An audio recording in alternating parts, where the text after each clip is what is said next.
So, we are back with a very exciting list here.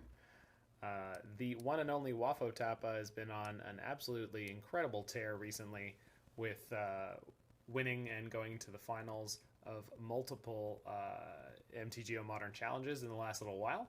And this weekend was no exception. Hold on. Just not quite. Was no exception with sorry about the bonk there. Was no exception with Wafo winning yesterday's Saturday Modern Challenge with this split build of Velomachus Emrakul Creativity.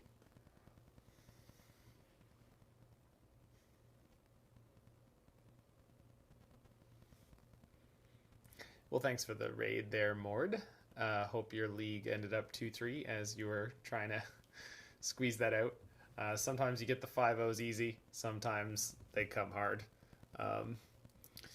But anyway, so this build demonstrates a few differences from the other builds that had been up previously. First of all, we're down to one Lightning Bolt with Hard Evidence being something that he wanted to lean into more, obviously. With the proliferation of cards like Tarmogoyf and Giant Construct tokens off of the Saga decks, that definitely is something that you could do, and Wafo's chosen to do so here. Also, there's one mana leak. This is sort of just like a random flex slot that's floating around. Mr. Raya was always a fan of like one Spell Pierce or something like that. The more significant change is the 4 copies of Fire Ice shaving on Prismari commands and getting a third Nahiri in here. So Fire Ice is useful in a large number of situations. In the early game, right now, there's a good number of times where you might be able to actually tag 2 creatures. Maybe a Ragavan and a Dragon's Rage Channeler, or 2 Memnites, or just a number of things like that. This card really... Fire is quite possibly a lot better position than a lot of people might think that it is. And then on the flip side, you've got Ice, which says tap target permanent, draw a card. This is really good. A lot of the Cascade decks have shown this mode off as being something super significant against other blue decks, sometimes just tapping them down one more counter. Dragon's Rage Channeler decks with Unholy Heat and Lightning Bolt, oftentimes those decks will leave up 1 mana to try to Unholy Heat or Bolt your Crab or your Velomachus when it comes out, and Ice is able to solve that problem. And then there's the sideboard. There's a bunch of cards in this sideboard that I have not ever seen in a Velomachus sideboard. There's 3 that are worth noting because they're not in small numbers. So Obsidian Charmaw. This is here as Tron Hate. So this is 3 red for 4/4 Flying Dragon. It costs 1 less for each land your opponents control that could produce colorless. It has flying, and when it enters the battlefield, you destroy target non-basic land your opponent controls. So good against Tron, comes down on the cheap, and is able to mess with them. So I'm assuming we'll kind of figure out the sideboarding when we get there. I honestly think you're supposed to keep the creativities in when you bring in the Charmaws and take out Emrakul and probably Velomachus, as well as some of the as well as the Time Warps. And then Dovin's Veto also exists here as a 4 count. It's good against the other control decks. It's good against Cascade. So that's, and then Blossoming Calm is a card that I've poked fun at a couple of times.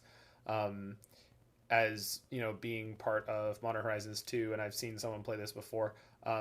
This is not good at beating discard spells, but what this is very good at is beating burn spells, because you gain hexproof until your next turn. That's going to counter the burn spell that's on the stack, and you gain 2 life, and you're going to gain another 2 life. So for 1 mana, you're going to blank a burn spell and gain 4 life, which is pretty significant. So that's definitely in there to buy some time against burn matchups. So that is well suited. There's also 1 Veil of Summer, 2 Mystical Disputes, and 2 Wear Terrors. So Mystical Dispute useful against the Murktide decks, and then I believe Veto is probably for that matchup as well. Velomachus is not a good threat against Murktide, so I can kind of look into how we're gonna sideboard for that matchup. I can kind of maybe put together how we're gonna sideboard for Grixis Lurrus, although that deck doesn't seem particularly popular right now. Although Jund Sagavan, which is also a Lurrus deck, is pretty popular. So, and Wafo did beat that in the finals. So, let's go. The core of the deck is same as it's been for a long time: Wrenn and Sixes, Teferis, but a lot of these flex slots. No, Charmaw is definitely weird here, Halsey. But I'm pretty sure what's going to happen when and if we run into Tron is that we try to steal game one with Velomachus or Emrakul as quickly as possible, just kind of doing the linear thing. And then what we have to do is board in 4 Veto for Obsidian Charmaw. You'd rather have Wildfires or Alpine Moon. Yeah, I used to play Cleansing Wildfire. But I think the idea is that Charmaw is in and of itself a threat that you can cast very reasonably, as well as something you can Indomitable out. So, like, I'm not sure, but I think I see how that's supposed to work. Is that you use like Fire Ice, you use Ice on turn 2 to buy yourself if you're on the draw, you use Ice to buy yourself a turn, and then you Charmaw them. How about actual Wildfire? You can't cast it off Velomachus. It's so close.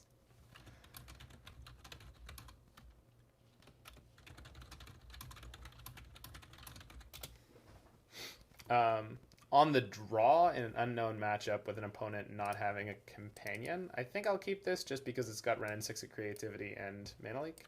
Of course, they're on Tron. I was expecting to spot a Gigantha. This probably means they're on E-Tron, which means this turn 2 Chalice is not threatening. No turn 2 Chalice. Okay. So we'll just fetch Shock Wrenn and Six here. No, I won't. Mana Leak is potentially going to diffuse something really scary here. Yeah, we're not going to... Wrenn and Six is not a big deal in this matchup. We might be trying to get up to X equals 2 here. Of course, Natty Tron. Of course, Karn, the great creator. It's probably fine.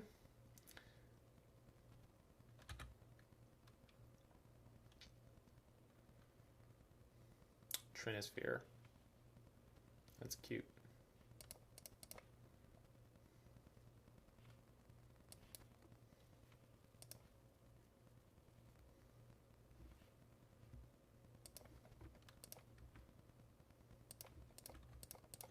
So in theory, we're going to have to deal with a bridge. But we can do that with creativity. So we're in the clear for now. Opponent's probably just reeling from having to... opponent just said first time since MH2 release that I've seen that card. Yep. Mandatory commenting on the Mana Leak, of course. Let's just get our third mountain into play. And Wrenn and Six. And get... Oh, I meant to ping here, actually. That's fine. If they wish, we'll just ping it again. Man, that's what I mean, like, there's a lot of decks out there that are just, like, not... Yeah. That are not, Oh, for fuck. Okay. Alright, fine. I mean, nothing we can do about that one. That said, E-Tron is not Green Tron, so we could probably board like this. And then just keep a Time Warp, probably. What did they fetch? Sundering Titan. Which was going to resolve. It doesn't matter. I mean, it's there's just no way we could do that. I think I'll just keep a Time Warp here. 4 creativity. Maybe we could go to 3 creativity. 1 Wear Tear? I guess so. We could keep the Wear Tears, I guess. just to try to get through bridges and stuff.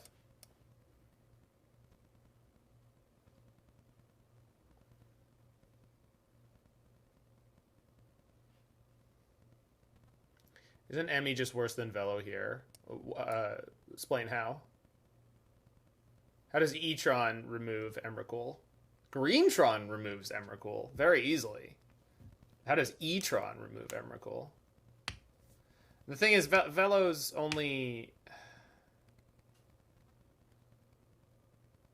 I don't know. I think Emrakul's fine against E-Tron. No, this is E-Tron. I mean, we don't know that it's E-Tron because they didn't do anything. They just rolled up to double Tron, or like, you think it's Greentron? They're not playing Jacantha. I don't think it's Greentron. If I'm wrong, I'll eat my words. But like, I don't think it's Greentron. They played literally no cantrips and no they didn't play anything. Setting in creatures is questionable. Not when Indomitabling into them gives you a 4/4 with a Stone Rain. Yeah, they played no stars, no spheres. No, I don't think that this is Greentron. Seems incredibly unlikely to me. They didn't even mulligan that low to get the hand they got. All right, I got.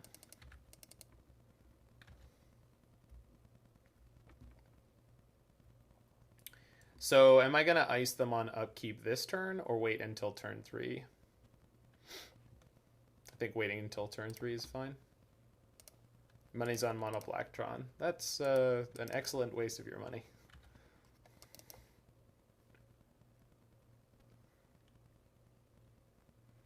Wafo's a gosh darn madman. Sure is. Yep.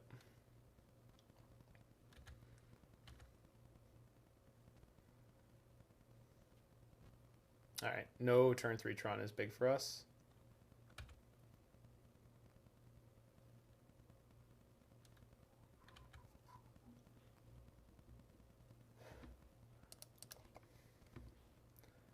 Main decking lightning into his brain. That's a way to say that. So if I ice them on this upkeep, we can stop them from playing and cracking a map.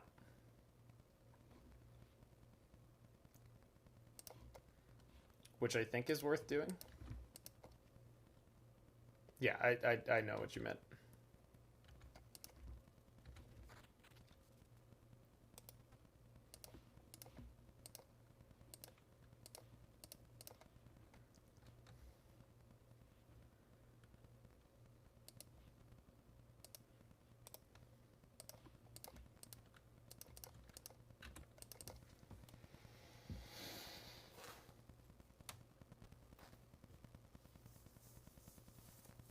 Relic, sure.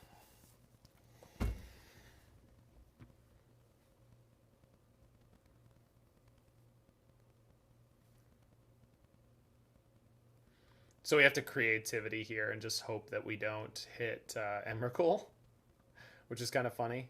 Unless they only have Ugin in hand. Which is possible. Or Little Karn wouldn't solve this for them.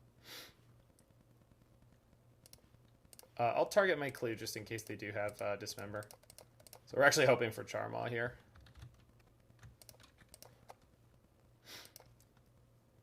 Yeah.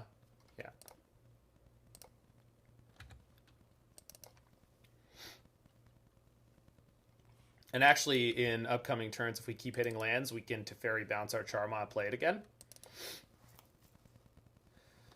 So that's kind of neat.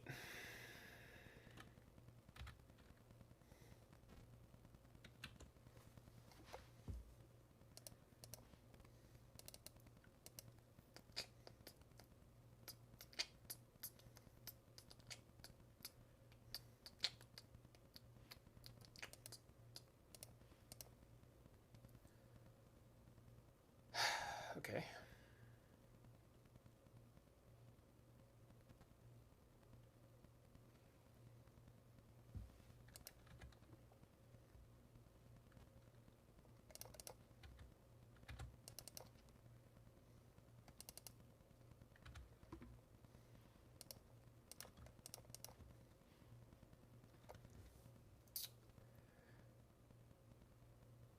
I think I'm supposed to bounce the Charmaw in case they have Karn.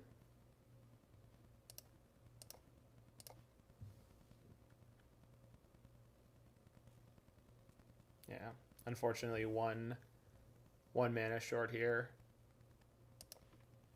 Yeah, bounce helps in case of Eugene. I mean, not really, though.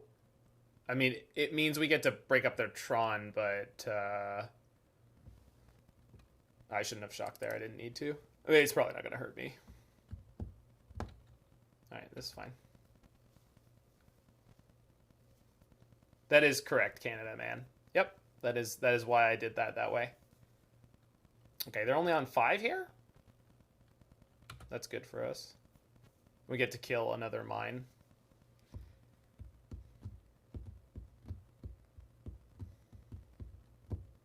Yeah, that's fine.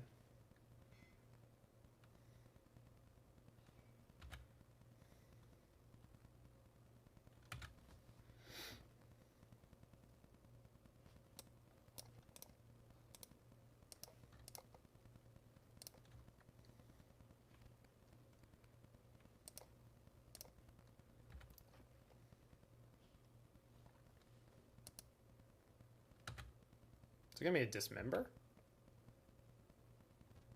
There must be. Nope. Just technically correct. You gotta love the technically correct Tron player.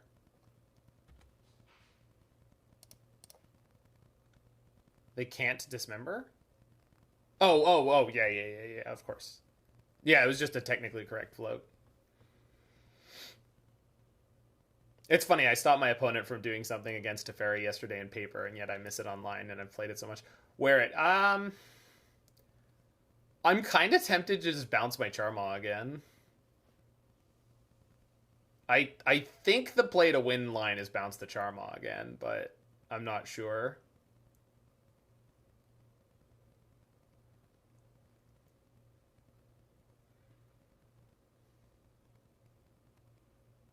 Play Teferi, but don't bounce it? That's terrible if they just go Tron Ugin.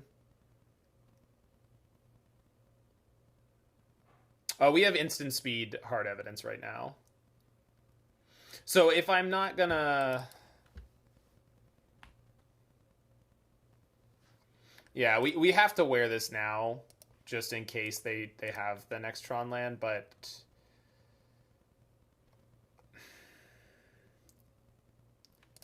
If they just, like, have the mine, it's pretty disastrous for us. If they have to go get it, we probably are fine. I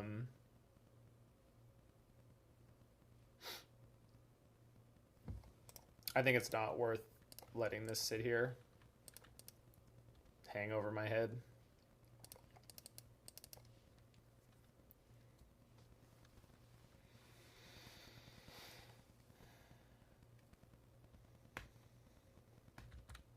I'm still pretty sure playing the second Teferi into bounce Charmaw again was good here, but we'll be able to do that this turn after hitting them for 5.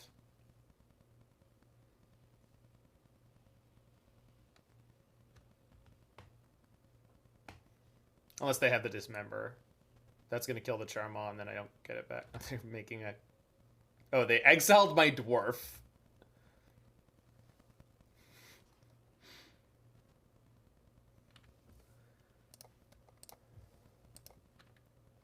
Yeah, what if we find a creativity and just wreck them up here? That'd be nice.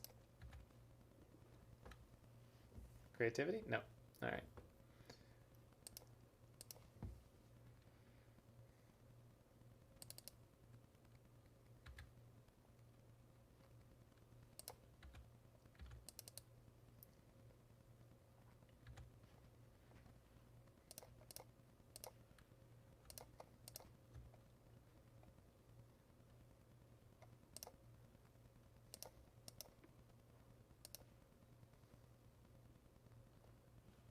Teferi's such a dumb card. I mean... You're not blaming Teferi for this, are you?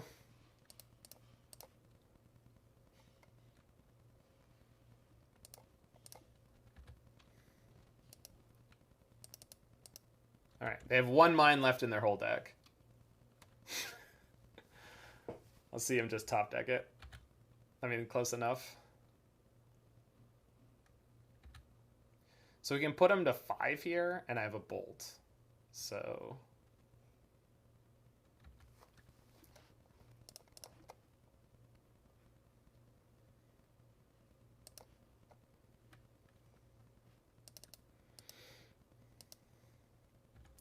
if we draw Fire Ice, it's over. Wrenn and Six also closes this relatively quickly.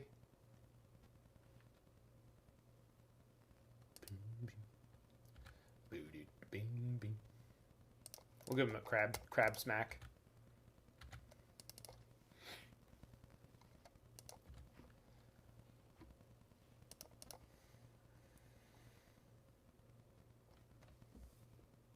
Yeah, I agree. I agree, Kyrian. Like it's very much a bit of an obnoxious addition to any format. That said, one of the things I do like about Teferi is there's like a large number of all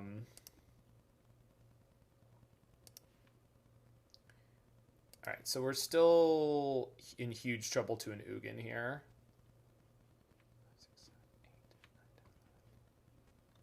Karn into tower is not enough to Titan me here. And Titan wouldn't stop us from killing them anyway. So I think it's basically only Ugin. So I'm just considering whether or not I want to play this Dwarven Mine. I don't think that I do. Yeah, I mean, most of the non-symmetrical static planeswalkers are a pain in the butt. Okay, this is fine. This doesn't stop me from killing them at all. But it looks like it does. Yeah, you stopped my dragon. Good for you.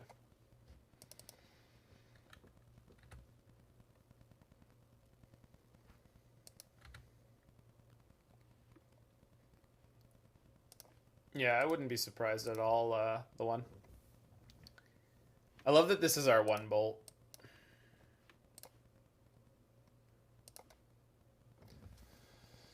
Okay. Oh, I was probably supposed to have vetoes. I was definitely supposed to have vetoes here.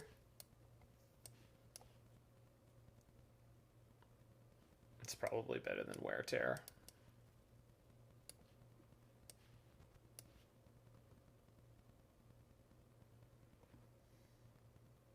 Yeah, he was playing an actual factual mana leak. We thought it was Etron. That's true. That's true. Well, I did. Someone in chat called Greentron, and it was someone who's here regularly and is smart. I can't remember who. I think it was Mord or someone who's smarter than me regularly. Turtle Power? Was it Turtle Power? I think it was Turtle Power. Probably cut a Nahiri. Yeah, that's fair.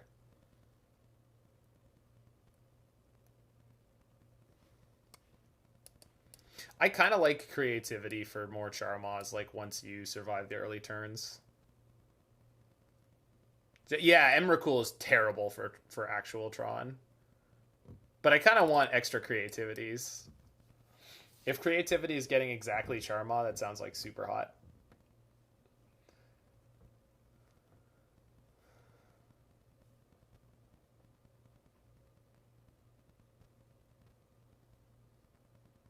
Yeah, well, the funny thing was back when we would play Cleansing Wildfire, Velomachus was actually awesome to keep because when you got your Velomachus, you would Wildfire them. But we can't do that here. So we need to find a hand that has a specific plan. Like, this is Tron. We don't have a lot of time to dick around. So this is turn 4 Charmaw, which means we're assuming that they're going to have slow Tron. They mull to 6. Slow Tron or a limited number of payoffs. I mean, this is back-to-back creativities almost definitely, so I am going to keep this, but this may not be good enough. But I think this is about as good as you can... Yeah, this is about as good as you can expect. Like, just realistically on the draw, this is about as good as you can get. The only way this could get better is if we top deck a Charmaw, because then we get to go Mana Leak on 2, Charmaw on 3, assuming they hit full Tron on 3. And if they don't, then this hand is good enough on its own. We can also find Fire Ice. We can also find there's tons of stuff. Veto would bridge this. Like there's lots of ways this gets there. They went to 5. Ooh, I didn't upload the deck list. Thank you, Lord Cringe. No. There we go. Whew. Scared myself.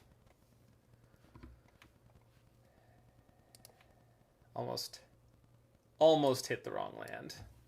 I mean, it wasn't really going to be a problem, but it was going to be definitely less than optimal.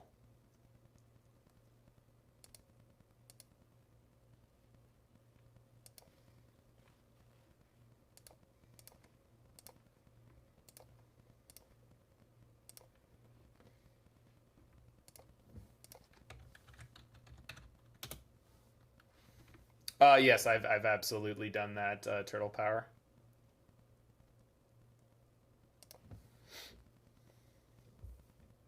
So, is it safe to assume they're going to spend most of their next turn cracking this map? I mean, I know it's not safe, but like...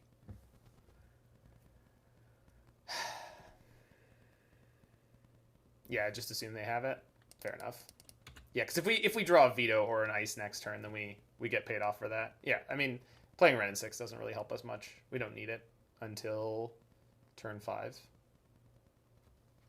Okay. Counting O-Stone is nice. Not with this hand. I think if they play O-Stone here, I'm letting it go.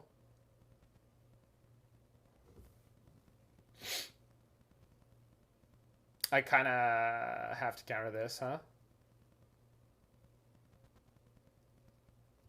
Yeah, I have to counter this. Because it's Mana Leak and not Counterspell, unfortunately. So this is the downside of Mana Leak. I mean, among others, I'm sure. But...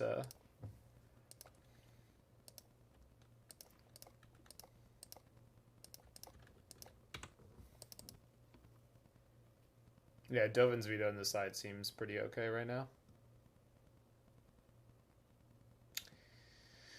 Yep. Well.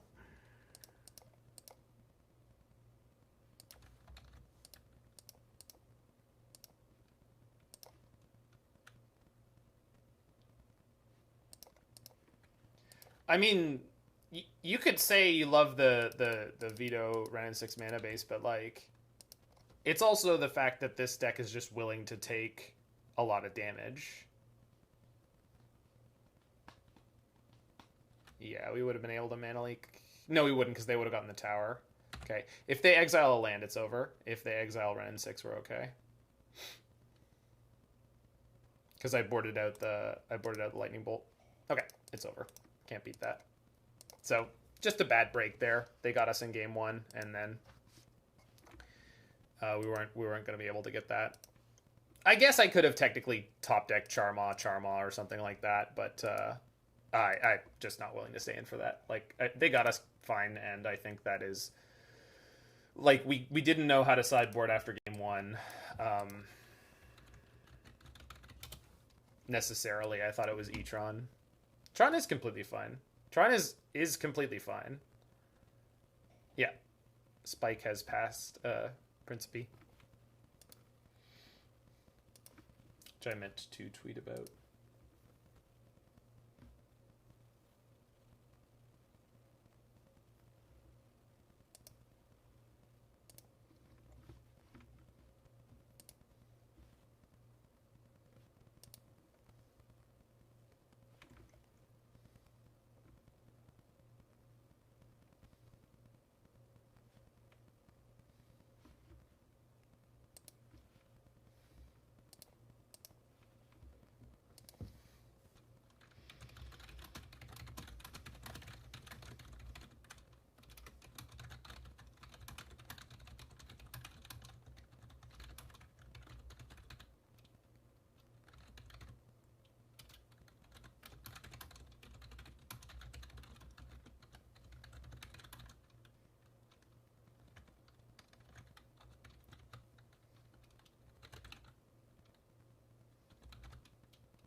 Spike is on top. Against a Luris deck?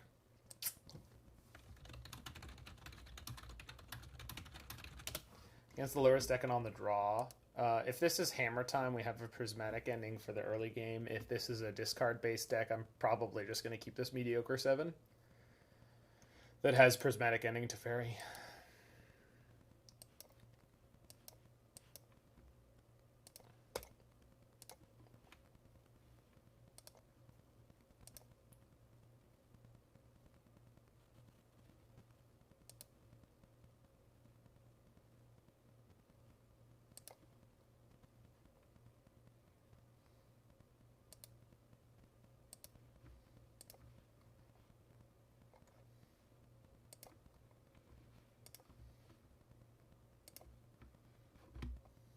Okay, so it's hammers. So we're going to ending this drum and hope that that bridges us into something representing a mid-game.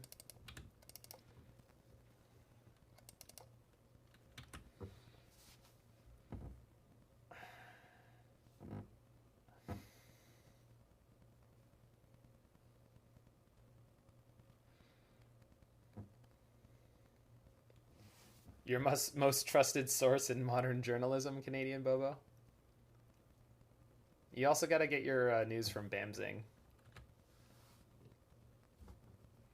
It's like the Huffington Post and the New York Times. Or whatever reputable news sources actually are.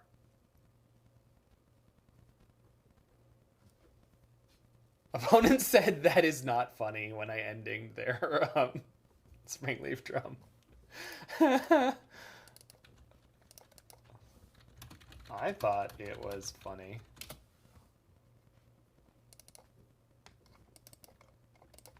So what are they going to get? Another Springleaf Drum?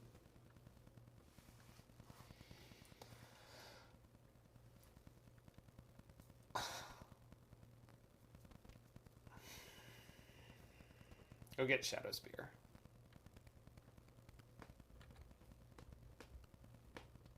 They're going to get Springleaf Drum. They're going to play... Oh, Pithing Needle. It's going to hit Wrenn and Six, right? 10 out of 10? It's got to hit Wrenn and Six. I'm calling it. Oh, Time Raveler. Look at them go. Hot dogging it.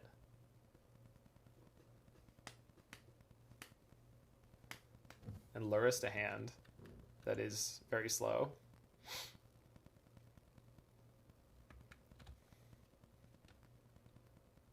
We appear to be Jeskai. Oh, that's true. That's true. I wasn't thinking from the opponent's perspective what we look like. You are correct. It is a good song.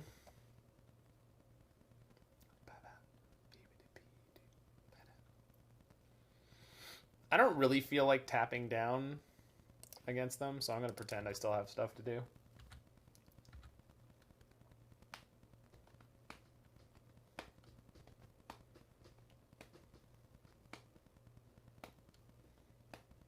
We can't Creativity next turn, unfortunately, which is maybe going to be a very large deal. Good afternoon, Barbecue Hoss. Plus Tef does nothing here. We can't even plus it anyway. Like, or we like, there's no point in playing a Teferi I can't activate. And yeah, no. Y'all know what's up.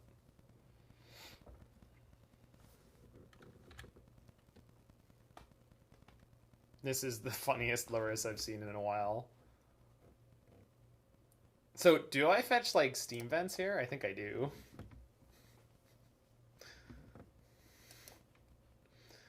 Keep up the illusion.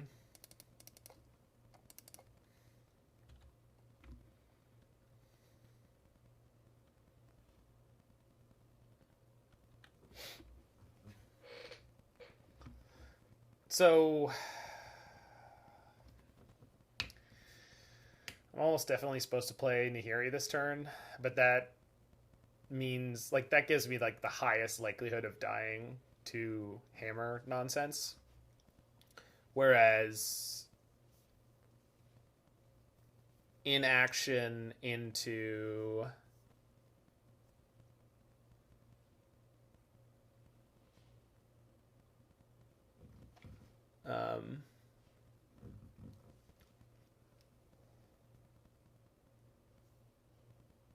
Nahiri could be a fog. Yeah, but Nahiri could also be the impetus for them to just kill me.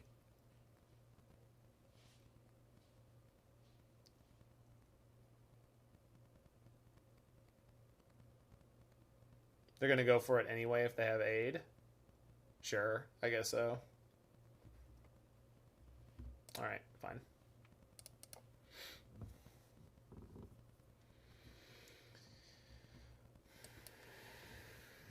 Yeah, I understand. Thanks to the follow there. Paolo Cunha? Paolo Cunha, 88. They would have played aid last turn if they had it. Yeah, probably.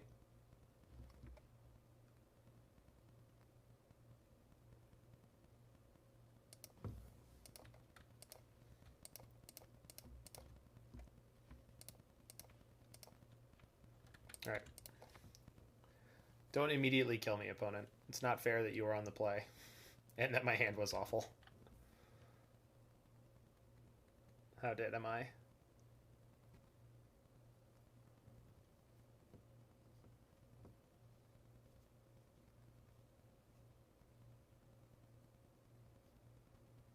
They have exactly 2 cards.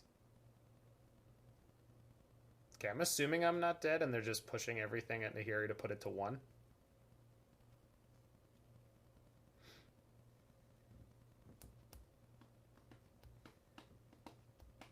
Yeah, if we live through this turn, we should be totally golden.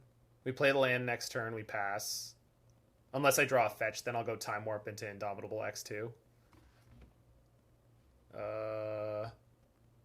Opponent. I have some thoughts.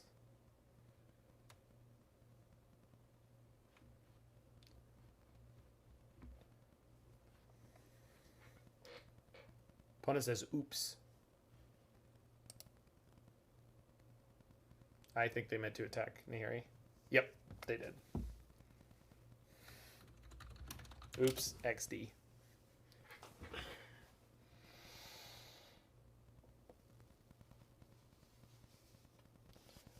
Well, I'll just see what we draw here. We can ditch one of these creativities.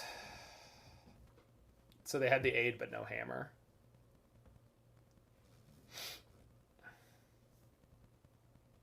So now we go Time Warp, Emrakul U, Creativity, Velo U.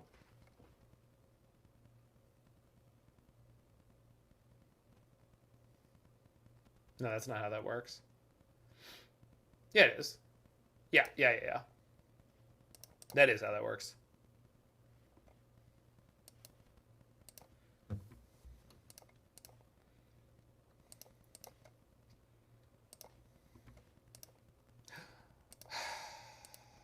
Oh. They're just...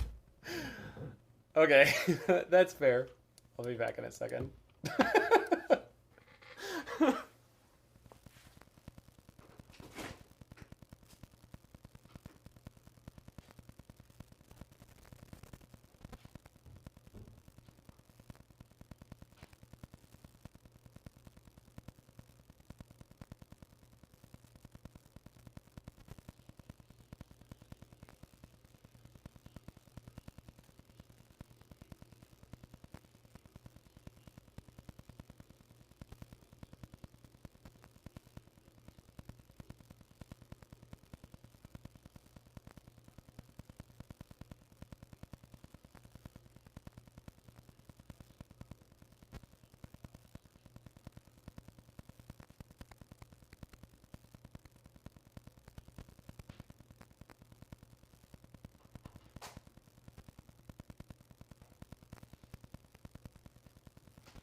Okay. So, Mana Leak is generally awful here.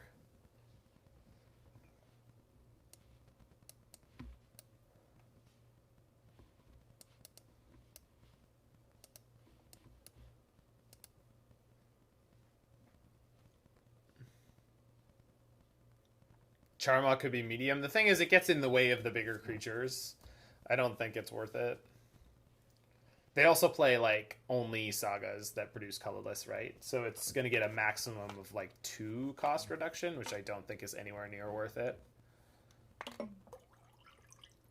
It's feeling good so far, Shauna. We lost round 1 to Tron, but I took 1 game off of them, and like the 2 games they won were just like natural double Tron nutso. So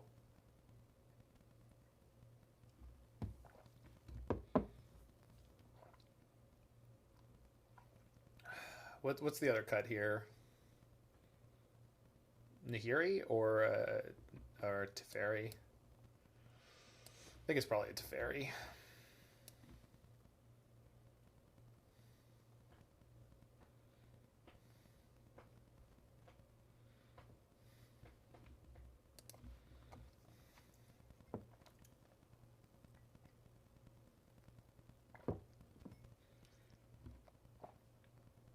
Yeah, nut draws from Blue-Red Regent are bad. In paper yesterday, I lost a game to Blue-Red Regent. Game 2? I won game 1, and then I lost game 2 to a Spell Pierce, followed by my playing a Land of Shame. I was not expecting Spell Pierce.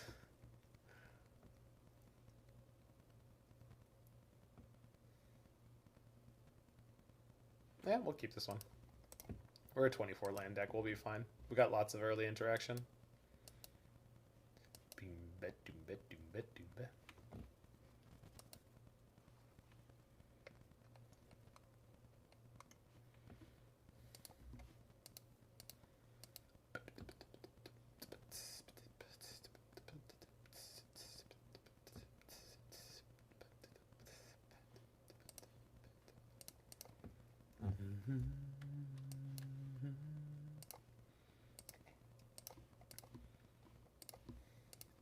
Be gone, Sigarda's aid. Get ye hence. Yeah. Turn 2 flipped Dragon the Rage Chandler is offensive.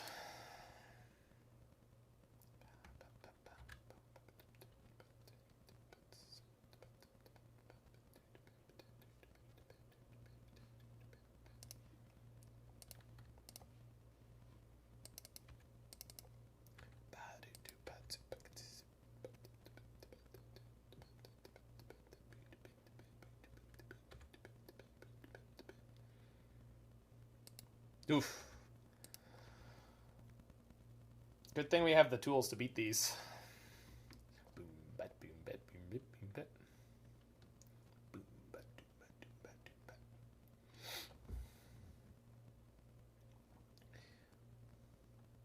I think I'm supposed to bolt the Mem Knight right now.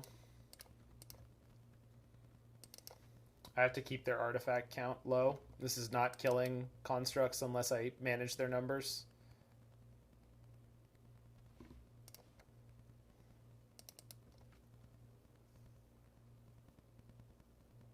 And then this turn is going to be Prismari Command, Shock, Shatter.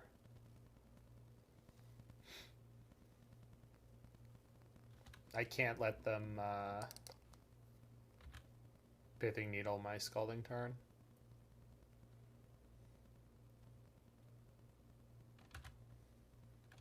But we'll see if they want to make the second construct on their main phase. I'm assuming it's fairly possible they won't.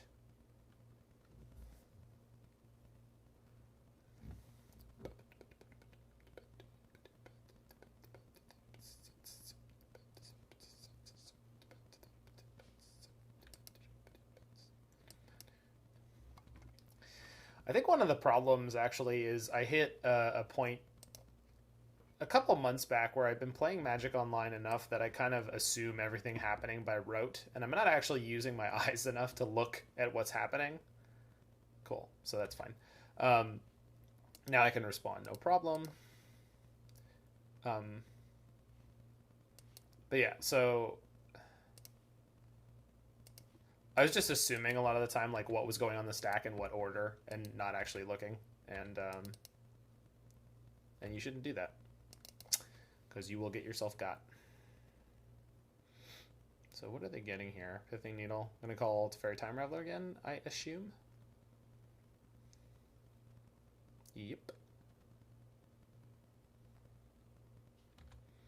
So I think we actually go Shock, Shatter, take 4, then play Teferi and bounce one of the constructs.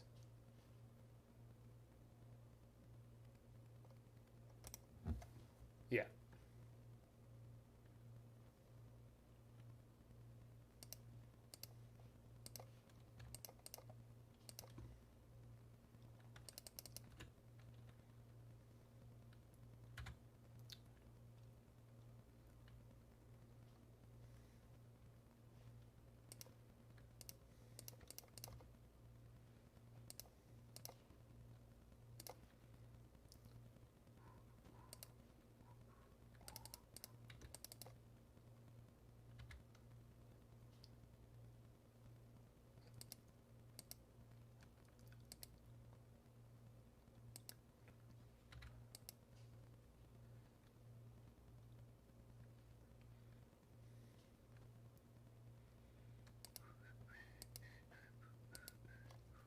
We're scrapping them out here. Just rolling around in the mud here with Hammer Time.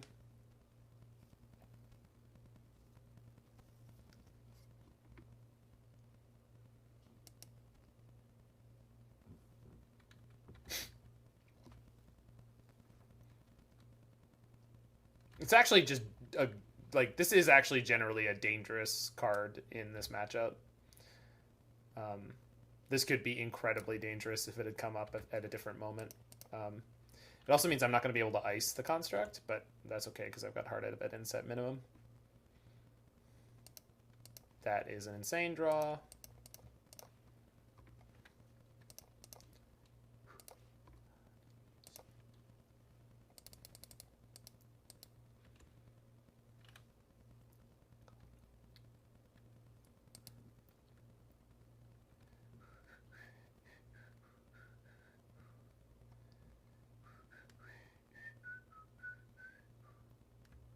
Smith. Yep.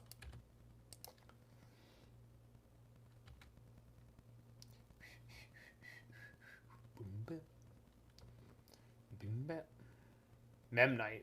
Memnite is funny. I get to fire down Memnite and Smith, I think.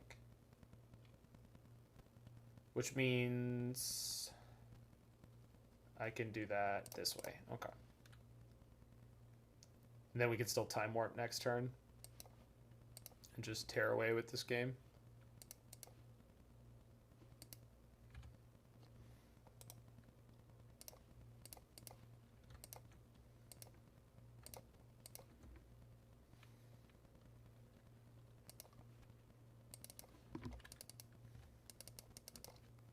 I know that should be double kill. I don't have that loaded up right now. I do have the sound effect on my computer, but I just didn't load it up yet.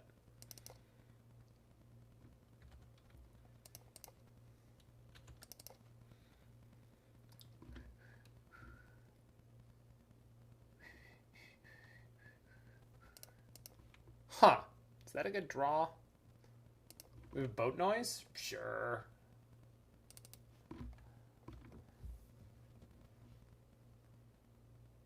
Yeah, absolutely, Mr. Fringe. It was yesterday. I was in good spirits, and then I don't know what happened last night with me streaming. I was just being shitty, and I was not pleased with myself about that. And I really apologize to anyone who was watching that. That was not. It's not okay, and it's not who I want to be. At all, at any point, like just was not.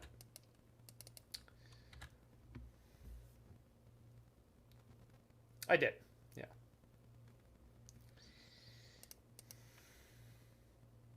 Pretty sure you were here and you're just being Alex. Okay, so Teferi plus Nahiri should be lights out here for them. Ah, getting smashed with Nurse Friend is a good... Weren't you getting high and listening to Rain yesterday? You were here. You said you were getting high and listening to Rain.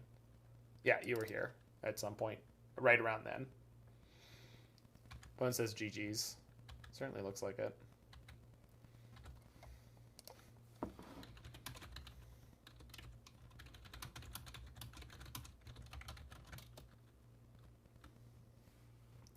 Opponent said GG's, and I responded with, "Oh God, I'm going to die, aren't I?"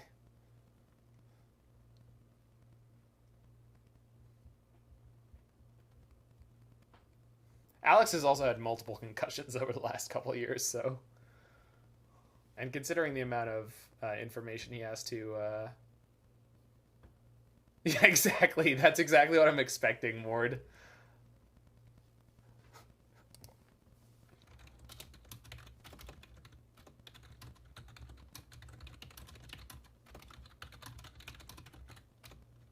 I just always assume I'm dead against Hammer is what I told them. Yeah, and then that combined with how much information you normally need to store in your head, Alex says to me that, yeah, that you are very likely to forget where you are a lot of the time.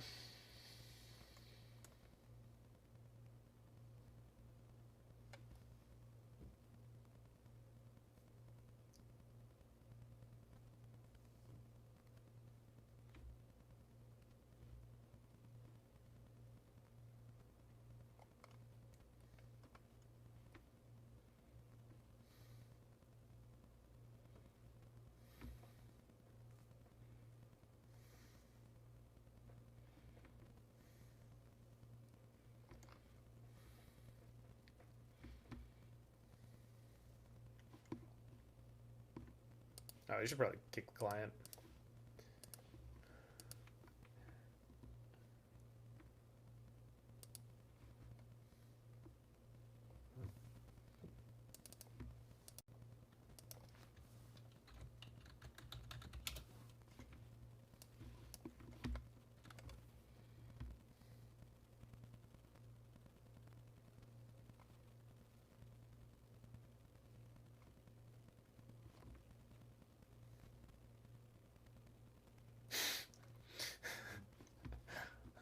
Yeah, Newfoundland with their half-hour time zone is hysterical.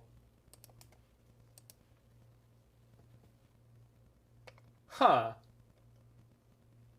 So, I hit 1,000 subscribers on YouTube, like, earlier this week. Which is a big, what do you call it? Milestone. And, since then, it doesn't update me on every subscriber. It's like, oh, you're too big to care about each individual subscriber that signs up now, which I think is a little bit sad.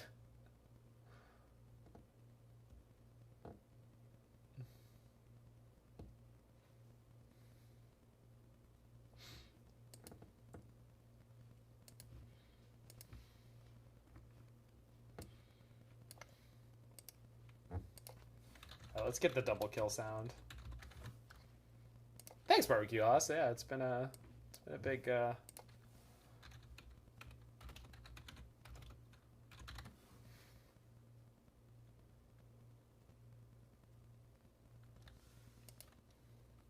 fires in Modern with the new Wish to do some really dumb stuff. Oh, that sounds fun. All right, maybe we're doing that at some point this week. There we go. How loud is that? That's about right. Maybe we could back that off by a scotch. Yeah. Fires of Invention and Wish. Well, oh yeah, so let's look at the Cedric Creativity deck, because I'm probably going to play that on Tuesday. Also, I love saying Tuesday. Wanting to make Fires work with Profane Tutor. There's no reason that couldn't be the same deck.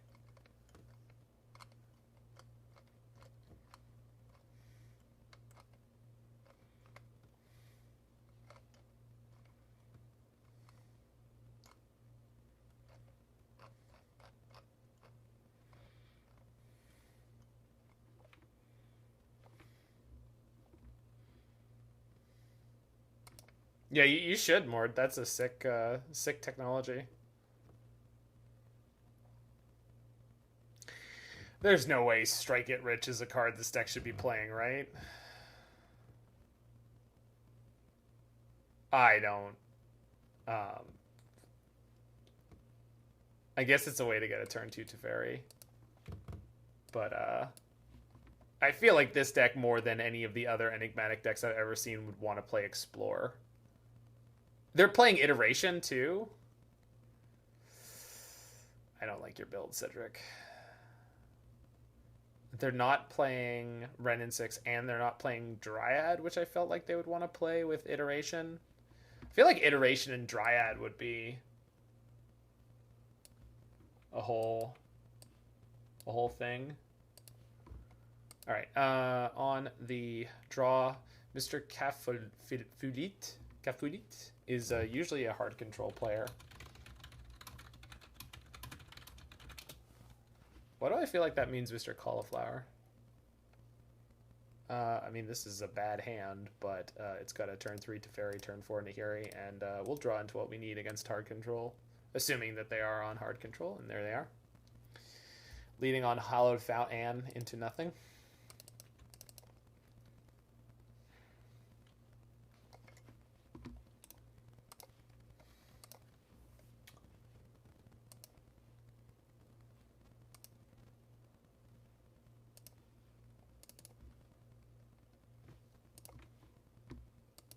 Yep.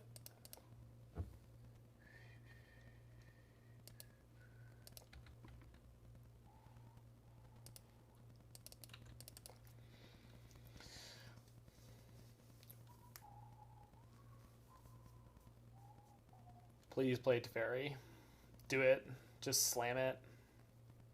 Oh, it's so good.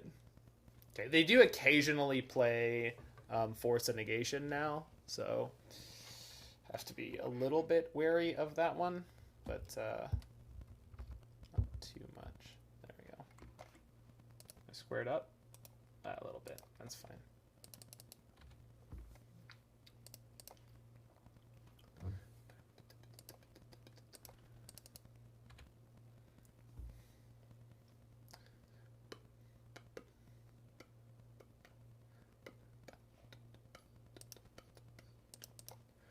We're definitely going to minus our Teferi right away. I'm going to get the mountain because then I can start getting dwarfs next turn. This does me... No, I have double blue. Good. Good. So if I draw a time warp on the next turn, then we're in good shape. Play a Bant Teferi. Set back your Chalice. Good draw. Not a great draw, but a good draw. It's actually mostly just a card that's going to cycle because they have a Teferi, so I can't use it against their mana. Should see Prismatic Ending. No, just Chalice again? Nope, Prismatic Ending. Yep.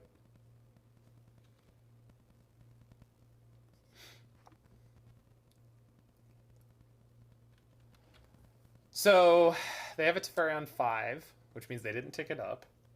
But more importantly, if I flip into Velo, assuming this resolves, if I flip into Velo, I attack down their Teferi, then they have to solve a Velomachus. If I flip into Emrakul, we get nothing. They just bounce it. I'm just going to play Nahiri instead. This is quite difficult for them to solve.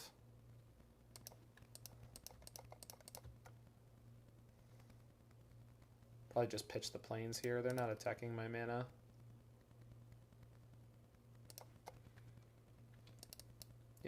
All right.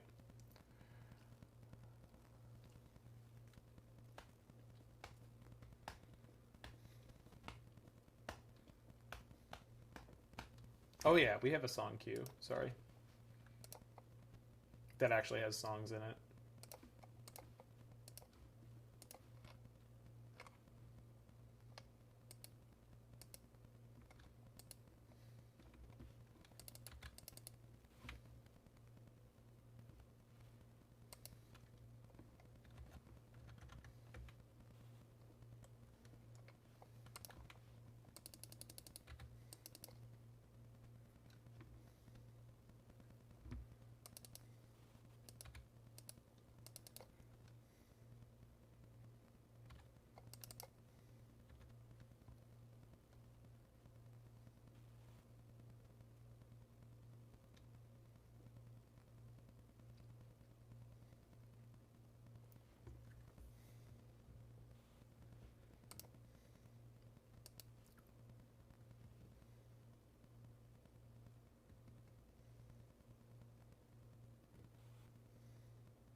Hmm. Good draw.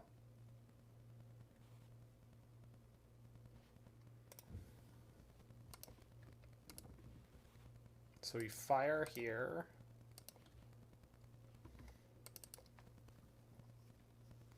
They're going to counter that.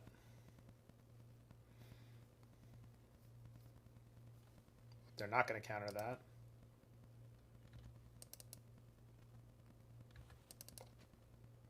Okay, so pass the turn.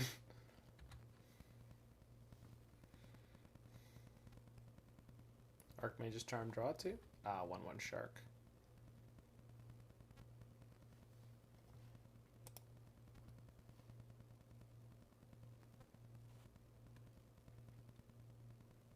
I don't need to kill this Chalice as long as I can eventually discard this Lightning Bolt. So maybe we go Shock Rummage.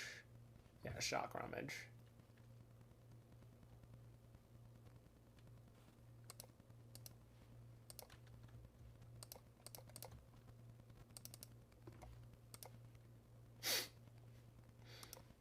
Whoops. So the only out I think they have right now to the Nahiri is Cryptic Command. Cryptic Command is also an out to the Emrakul, though, which is kind of scary. Like, if I try to Emrakul them, they can just Cryptic. Oh, no, they also have Teferi 5, obviously.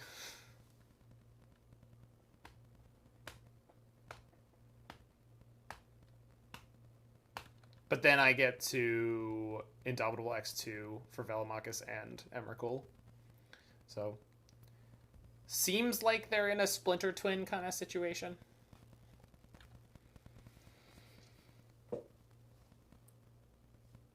Oh, sure. Yeah, that's fine. Buy what little time you think you have, opponent. And I'll wait. I'll wait for you. I could go Creativity X1 with Mana Leak back up. Seems pretty okay. If we hit Velomachus, it's better than not.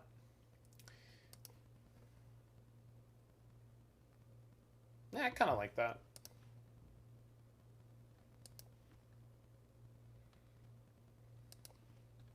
I don't think they play a huge number of things that get me good here. I'm just putting an awful lot of pressure onto them this way. Assuming we're going to see something for at least 3. Yep. This is going to be Archmage's Charm. Perfect.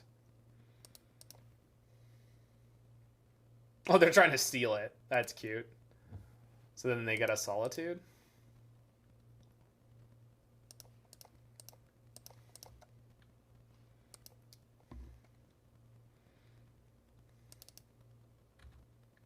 Velo?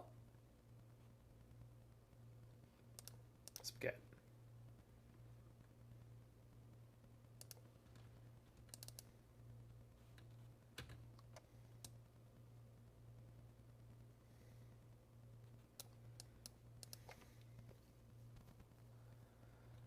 So if we get Verdicted, we just go get the Emrakul again. So that's easy. If it gets bounced, that's much more unfortunate. Oh, no, it's not. Okay. As long as they don't have another counter, we're in good shape here.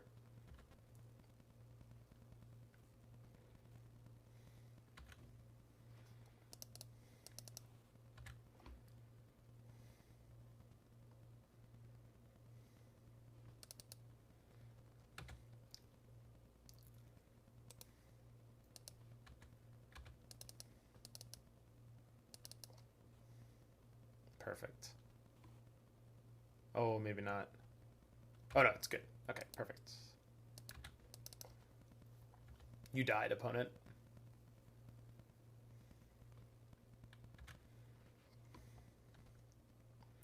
So I do want to fetch. I don't want to fetch before I do my whole crazy sequence.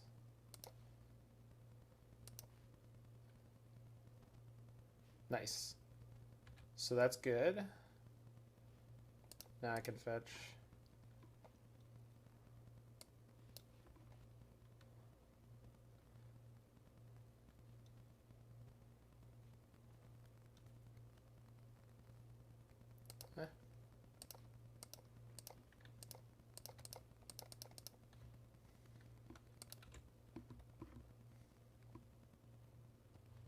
Huh.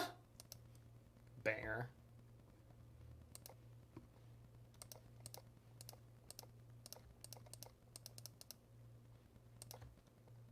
Hello. Yes, opponent, I have it all.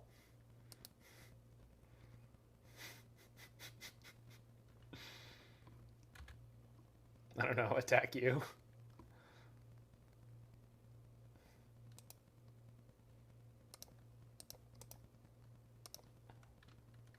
No, we attack them because then they have to keep the shark or they die. Yeah, get wrecked, Kid Lamau. That's definitely that's definitely a good way to put it. Get wrecked, Kid Lamau.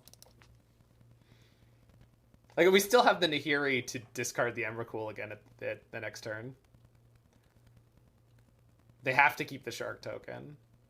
So they keep 3 lands. They have 3 lands at their next turn. And I still have a Velomachus in play. I love that they're still in this. You do you, boo. You do you.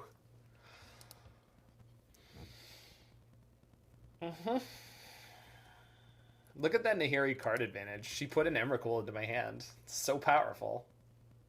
Verdict. Sure. You got it.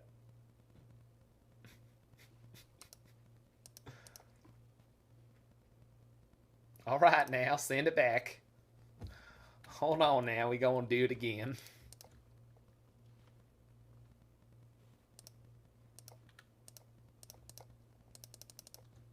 Hold on now, I'm gonna do it again. Oh, where's my thing?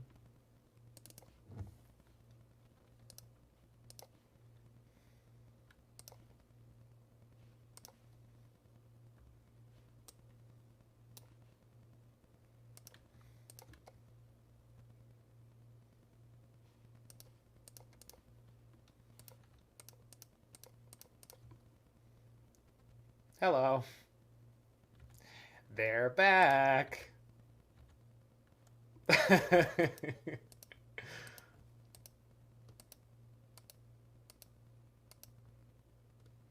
We were gonna miss, to be fair.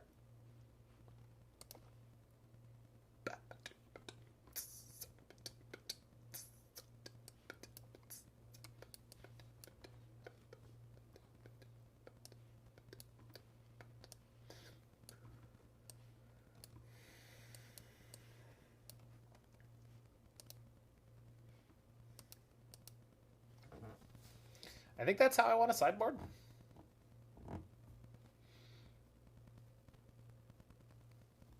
So we talked about that Fire Ice could be okay in these kind of matchups. But I don't think that's actually as... Like, once you have sideboard choices, you can play Veto, which is better. Nahiri is a very good threat. Prismatic Ending's not particularly good in this matchup. Without it, I have a very limited number of ways to take a Teferi Time Raveler off the battlefield. So, like, that's... Well, I guess we have Fire, Ice, and Dwarf tokens. But I like that better than Prismatic Ending, because having to go 3 for 3 on tempo with a Teferi that's probably already drawn the card is a pain in the ass.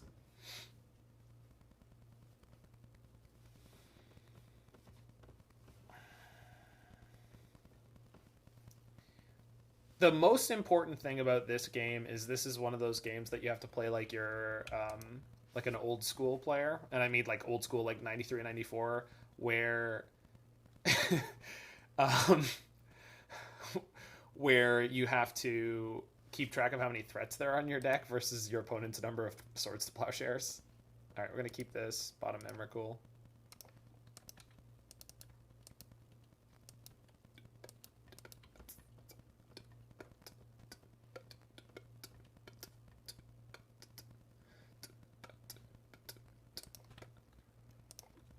Alright, set up my cantrip. This means we get to hold up Dispute next turn.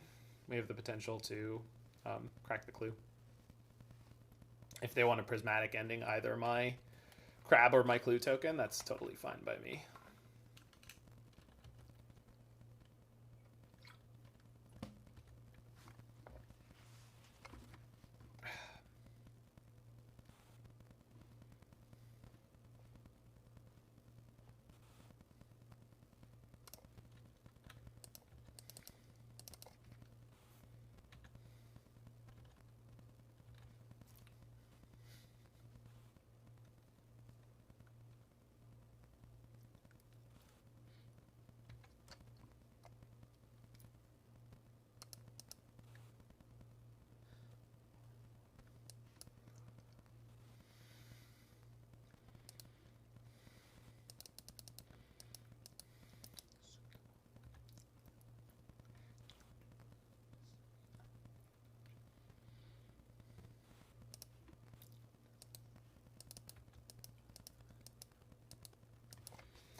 Oh man, I missed this deck. Playing this deck in paper was wild. I did an Indomitable Creativity. I don't know if you have had this experience yet, Phoenix, but I did an Indomitable Creativity in paper where one of my Velos was in my hand and the other one was literally the bottom card of my library.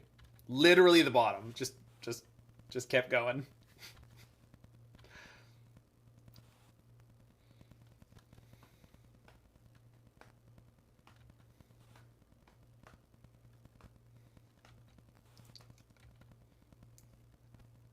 I'm making them sweat. That's what I'm giving them now. They know.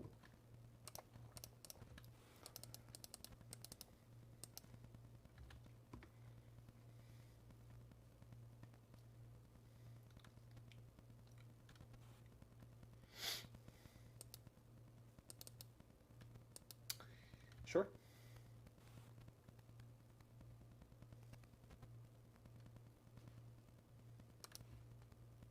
There's only one thing to do in a situation like this. Hiya! Crab Squad. Ninjutsu. Who's building the Ninja Crab deck? Is it me? It's probably me. And the Scuttle Tide, same deck.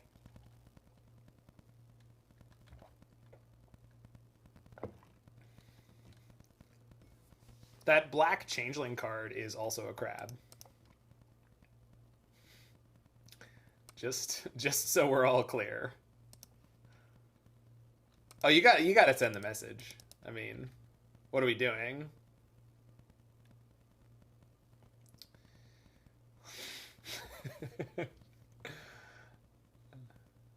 This matchup is worthy of becoming a secret lair. Or an extended universe tie-in.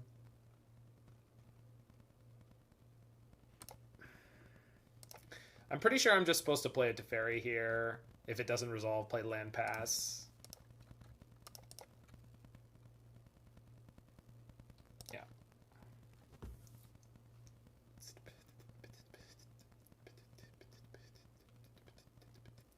If they play Cryptic Command, we'll fight that one. Basically anything else, I'm just going to let it get countered. Yeah, that's fine. Because I don't actually need the lands at this point, and I don't feel like tapping down and letting them have a Hero of Dominaria.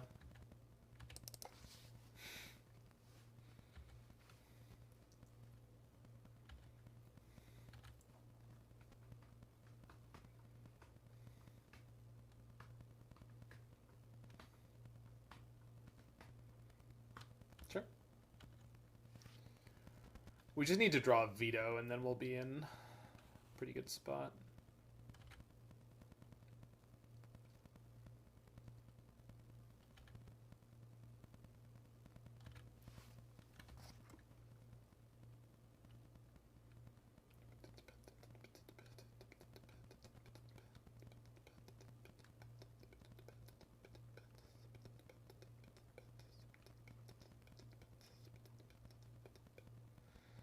Velo's such a tilting card. Oh, because you missed? Oh, I know it.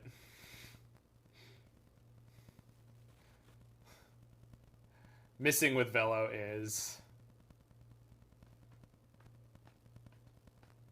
Oh, Veto. Sorry, Veto. Veto. Veto. Got it. Veto. Sorry, I just... The T and the L. It's my old man eyes. Yeah, that's on me. Yeah, Veto is definitely a tilting card from time to time. The funny thing, too, is that, like, Veto on... Like, what's the right way to say it? Like, Veto when you're on defense is obscenely good, but Veto when you're on offense is not, which I think is a kind of interesting dynamic. So, like, if you want to resolve your Teferi... Like, you play Teferi, and then your opponent vetoes it, you're bricked. You're not getting it. It's just not going to happen. Whereas, if you are...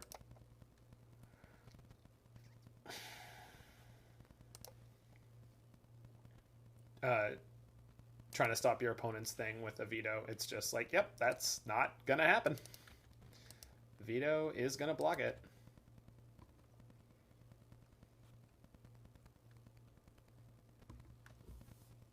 Yeah.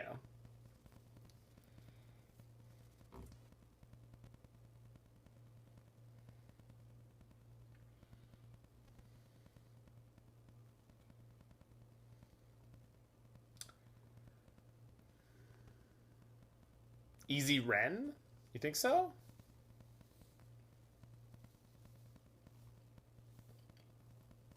Yeah, because then if they counter it, we get to Teferi. Yeah, yeah, yeah, yeah. I don't think it's gonna get countered. I think they're smart enough not to counter it.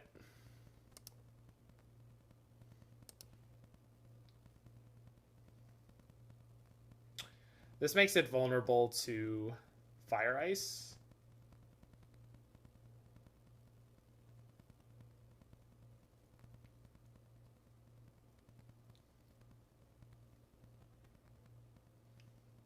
First time I had a Veto Veil made that want. Yeah. The thing is, though, Veil's not that popular right now. I'm okay with this being vulnerable to a Fire Ice.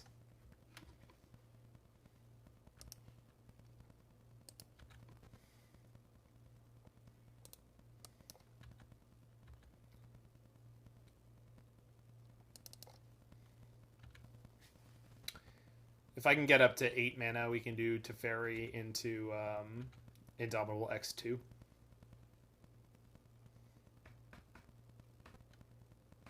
Ah, right. Instant speed ending. Good. Glad I didn't tick it up.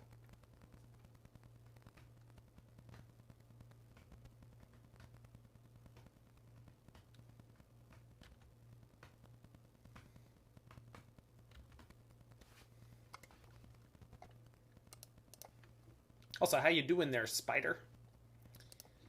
Listen to your appearance on the dive down, and it was great. All you babblers, babbling away. Oh, absolutely, Shauna.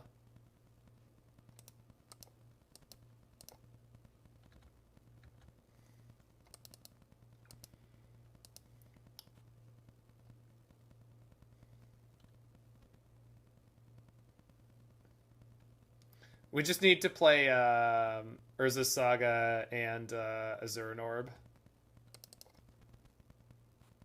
Devastating some. Yeah, that's an idea.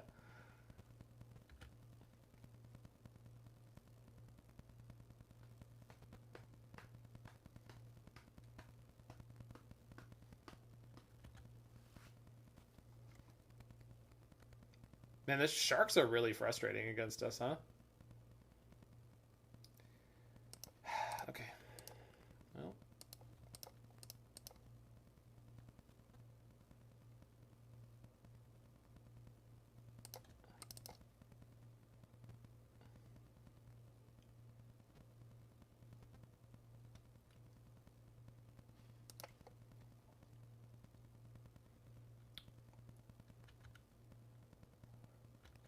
We just need a land off the top here.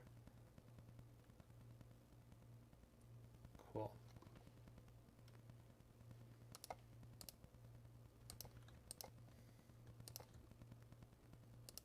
And then they're going to have Verdict.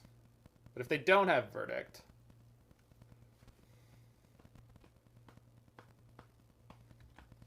I didn't say the Cedric build was hot garbage, Shauna. I think it was a very interesting idea. I was just... Yeah, exactly. That's exactly the criticism I had of it, Spider. And I haven't listened to his reasoning or anything about it. So maybe there is a really good reason for it. I don't know. But I do not like the look of that part of the deck. I think it's very... It's silly.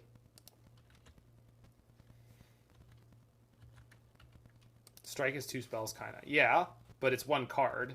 You're going down on card advantage for some fast mana on turn 1, but I would rather play Explore.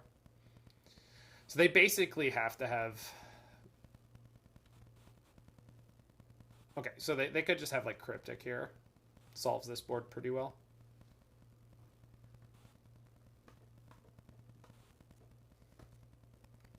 Second Teferi?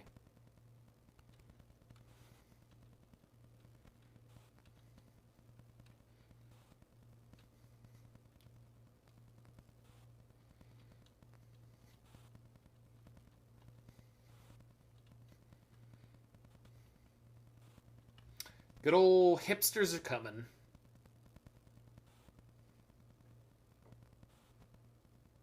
Well, that would be nice if I was allowed to play spells.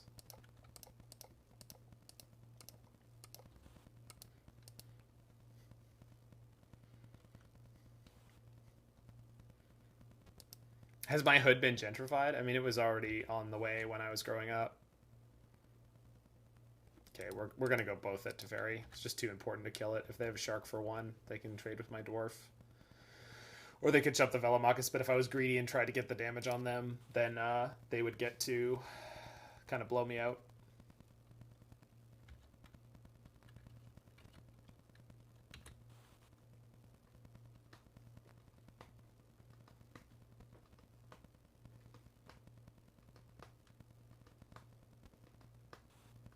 Celestial Purge.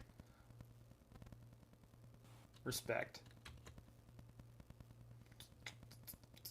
Crap, that's really bad. Oh my god. Third Teferi. Unbelievable. They have 37 cards remaining in their library, but they've drawn 3 Teferis. Awesome. Fuck. Titans, it's not that Titan's the best creativity target. It doesn't even need to be a good creativity target. The reason I think that Titan is appealing is that the surrounding construction sets you up for creativity fail states better than a lot of other ones. If that makes sense.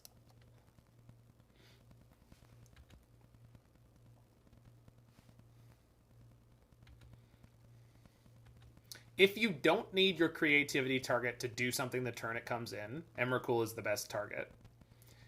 If you want it to have the highest chance of winning you the game on the spot, and you're willing to bend your entire deck, Velomachus is the best one.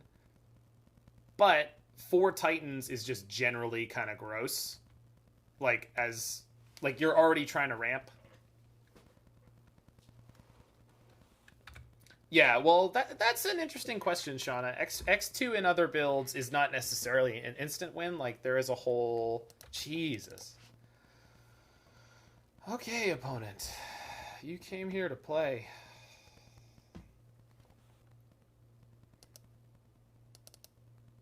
Yeah, exactly. That's exactly what I was getting to, is Archon and Titan exist somewhere between Velo and Emry. Same with Sarah's Emissary. Sarah's Emissary doesn't do anything on the turn it comes in, but it does protect itself and you and your other targets, potentially. Okay, so there's nothing for that to get, unfortunately. We've been really bullied into a bad spot here.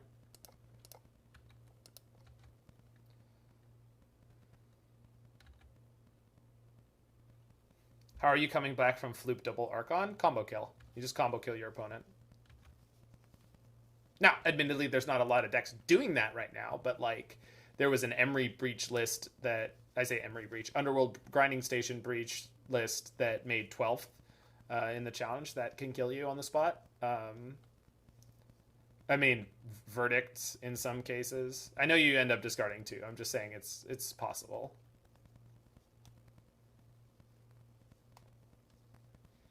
So I think Sarah's a fine main deck card if you're pairing it with Emrakul specifically. It almost always is, as an X2 setup, just really solid.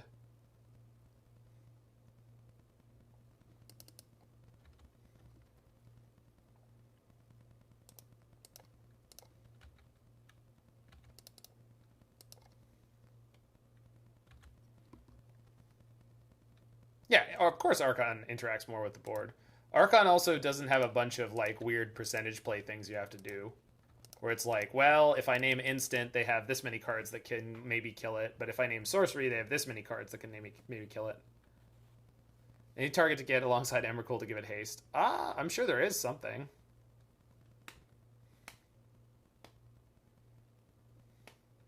But you have the Strike It Rich. You'll never lose to Blood Moon with Strike It Rich. Well, I understand that, Spider, but I do think that for the Wrenn and Six Teferi Nahiri builds, it makes a lot of sense. Two Emrakuls is, in my opinion, smart-ish, because there are so many Solitudes and stuff floating around. However, that means you can never X2. I think having the potential to X2 in a way that insulates your Emrakul, and that you...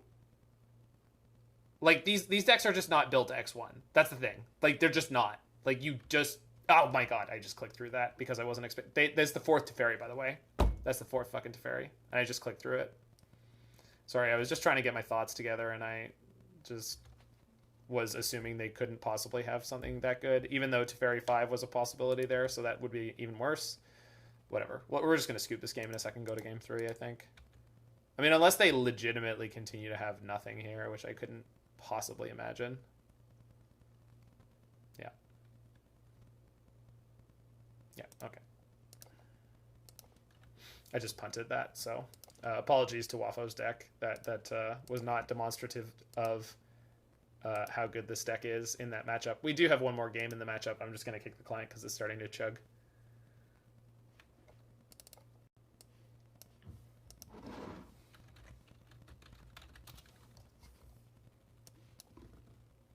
Yeah, and I like Archon off of the creativity, but I didn't like the rest of your deck very much, Spider. I think it's good. I just didn't like playing with it. Like, it just doesn't work for me. Keep that.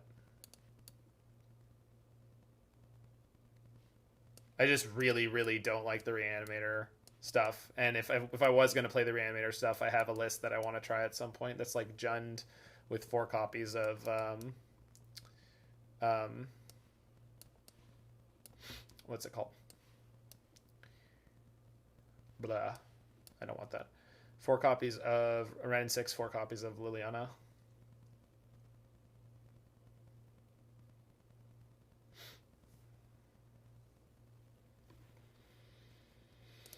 Alright, maybe I'm supposed to need the endings because the Teferi was bullying us really hard.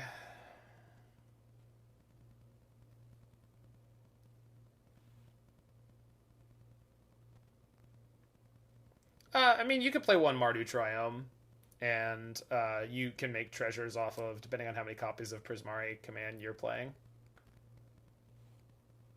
But I agree with you. I don't think Archon belongs in these kind of builds. Unless you're, like, truly psycho.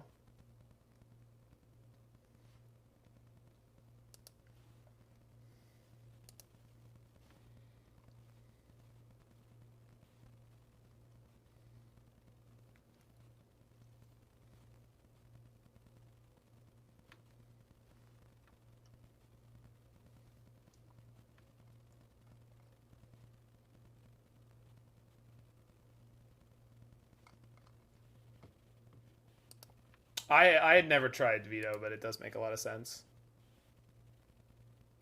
Man, this hand is really sketchy. It's so good if we draw a fetch land. We have 12, right?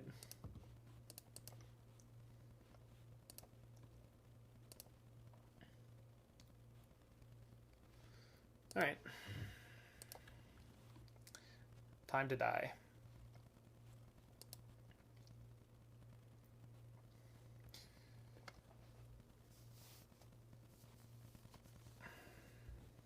I don't really think that it's that much more than just playing the 4-color build, Spider. In my experience, it's not just been... it has just never felt like anything more than the 4-color build. The 4-color build is almost infinitely vulnerable to Blood Moon in Game 1, and you don't... there's a lot of Game 2s you're going to lose to it anyway, and you just have to either dodge it or not get beat up by it. Like, you can beat it. Nahiri is a great main deck answer to that. Like, that just gives you the ability to get through that in some percentage of games. All right, this is going to be a problem, I'm sure. Need to add to TKS. Well, you can't make colorless mana off treasure tokens, so that's the only reason I think that that's not good. Yep, that's it. Jeez. I hate it. I did this to myself, obviously, but doesn't mean I have to like it. Whereas my opponent was wise and mulliganed. It's okay, we're going to draw a land for our infinite Teferis.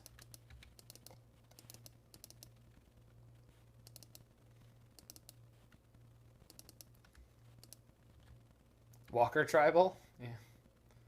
Good old Texas Ranger. Am I just supposed to try to hit a land here? I'm pretty sure I am. Because then I don't have to play anything. You've got to be kidding me. Okay.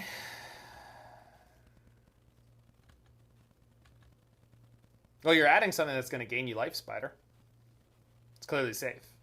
Like, that's just the long and short of it. There's really no discussion to be had at that point. Of course it's not a fetch land.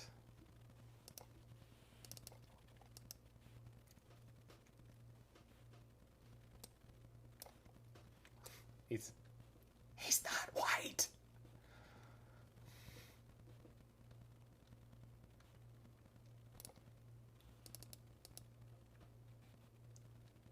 Revitalize.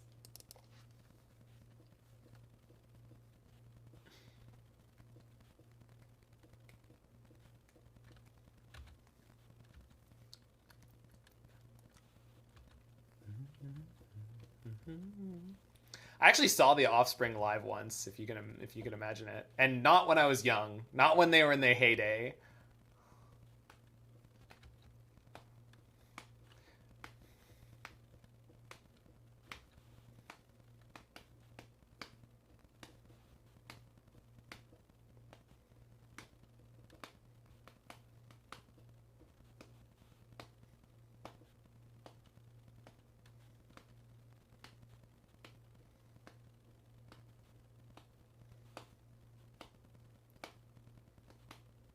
What should I play, Halsey?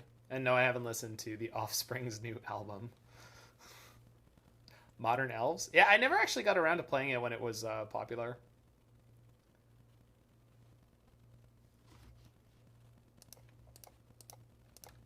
Are we having fun, opponent, with our Teferi versus Teferi wars? Is this exciting magic?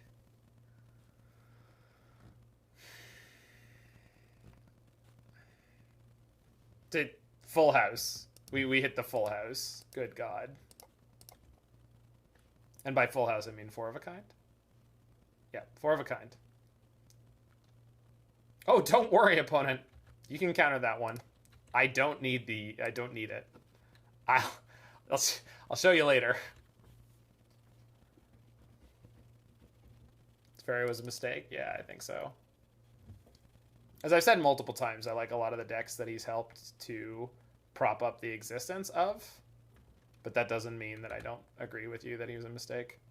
We're going to get Cryptic on the Teferi, aren't we?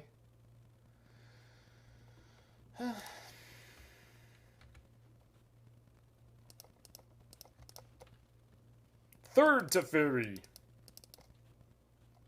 Come on. Couldn't draw lands, but Teferis I've got in spades.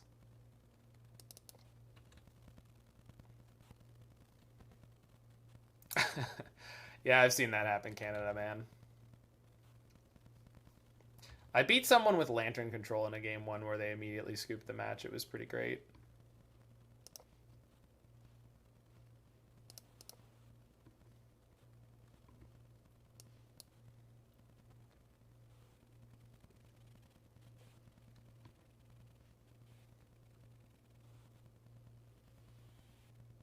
Okay, I should have done all this post-combat, but that's okay.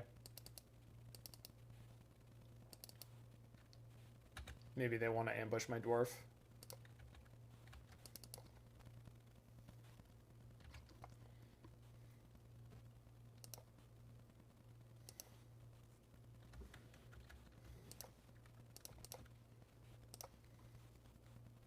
they have 3 cards in hand. We're going to go Wrenn and Six into Nahiri and then Teferi next turn.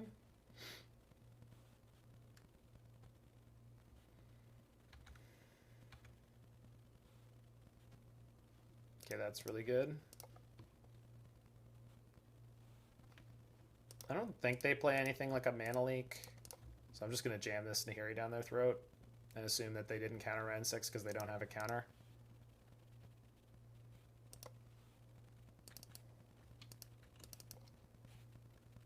Yeah, you would. Persisting Snap would get you a Snapcaster trigger. Oh, for the fuck. Of course they had Celestial Purge. It's just that because it's my last Teferi Mark of Illusion, and so I'm just being a little precious with it, which maybe is wrong, but that's where I'm at right now. That's why I'm doing what I'm doing, and I would not tell you that it's correct or incorrect. I don't stand strongly by either direction I'm going with this. I'm just doing what I'm doing, and that's why. Like, I'm in the middle of a game with 5 minutes left on clock, and I don't have time to math out exactly what the value of this Teferi is, but I feel like it's exceptionally high. Oh, thank you. Well, I mean, I'm just not a fan of bullshitting people. That's why you will never hear me ever say something like, I think this is the best deck in the format. I just never say things like that. I will say that something's among the best decks in the format because I think that's a reasonable thing to say. Probably should have gone for Teferi into Indomitable this turn. I definitely should have. And if I'm going to do that, I might as well do it next turn because they're not making any moves, and Wrenn and Six is already putting pressure on them to solve something. Yeah, it's going to be a big shark. Oh, yeah, I made a mistake.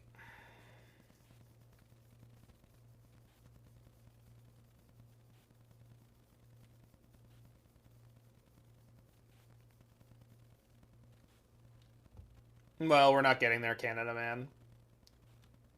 The shark tokens in this deck always kind of get me. I'm just not used to playing against this exact configuration with Velomachus yet.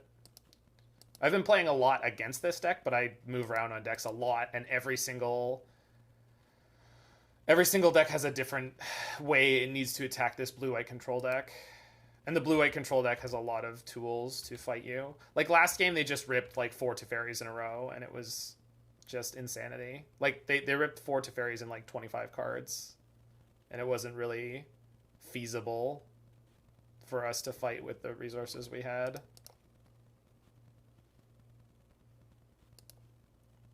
And they kind of, like, confirmed they didn't have counter magic earlier, so I definitely should have jammed last turn, but I just didn't. I went to combat too quickly, and because I was talking about why I was and wasn't doing things, and I kind of got distracted from the game, which is fine. That's, like, who I am. Y'all know me. If this resolves, this game should be pretty over, but it's most likely not going to. But again, they didn't have any counters 2 turns ago, and they've only drawn 2 cards since then. Maybe 3. I think 3. One of them was a land.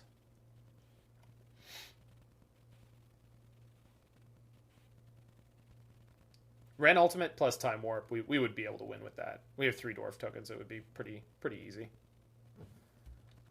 There's... Okay, so they don't have a counter again. And they're trying to draw... Or maybe they have 1 counter, and they're looking for the second. But that means they're trying to get exactly double counterspell. So they found 1. Sure.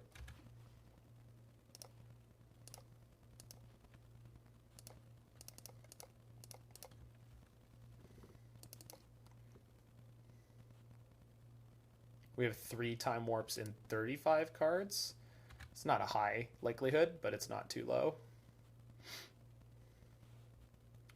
Okay, this this game is down to a collected company, which I hate. Yeah, is he gonna play the song? I got it ready. Opponent says good luck. Oh no, that was from the beginning of this match. My bad. I just... Oh... Of course I forgot. Yep. Okay.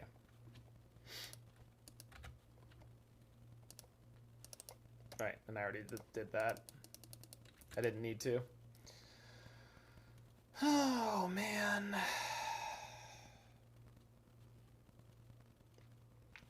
The really annoying thing from my perspective is just that it exiles. Like, this just drives me nuts.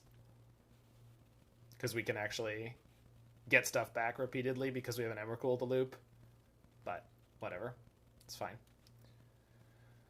They're just tanking on whether or not they're going to upkeep Vantress. The fact that they're going to upkeep Vantress means they don't have Verdict or Teferi in their hand. So they need to draw it.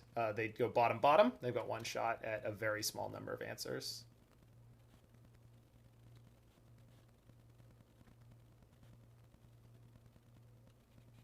We drew all 4 Teferis. Did they draw another one?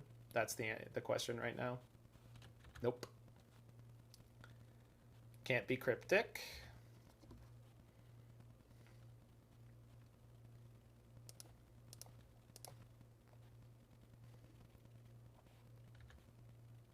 Could be Archmage's Charm on a dwarf. Nope. They would have done it before I declared attackers.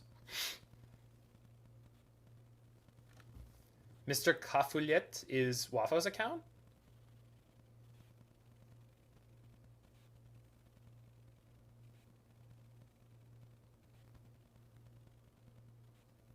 Oh, no, that's okay, Ho from Iskanta. I do my best to just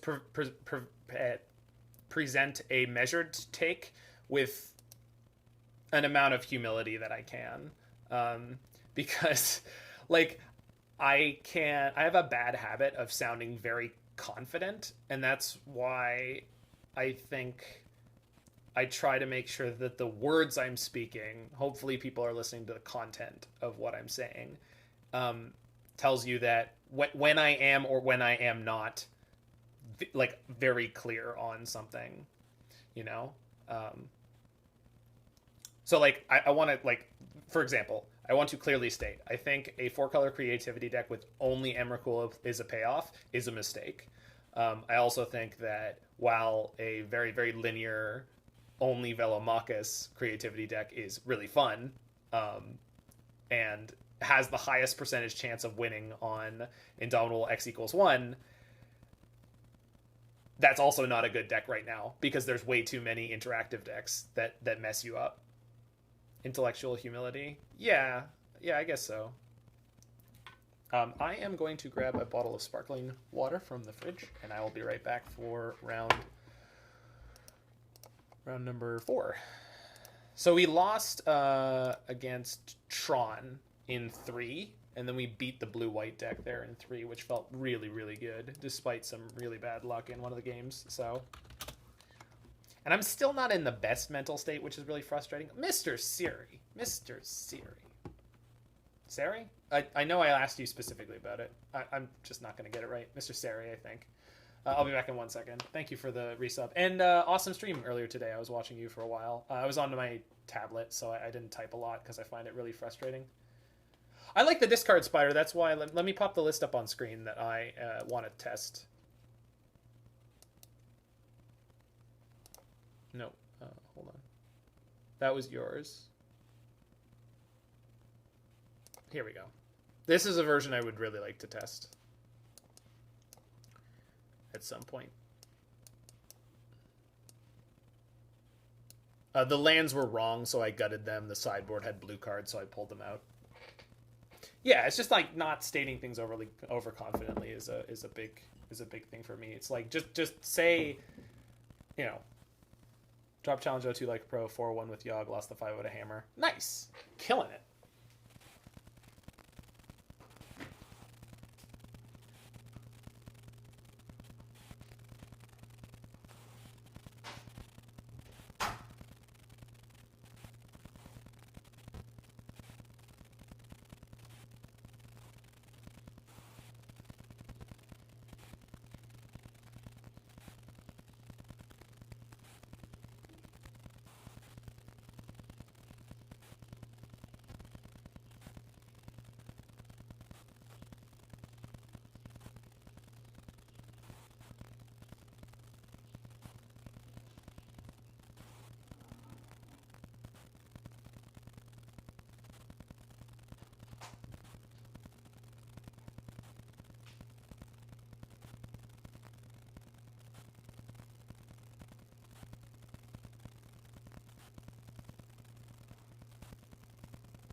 What?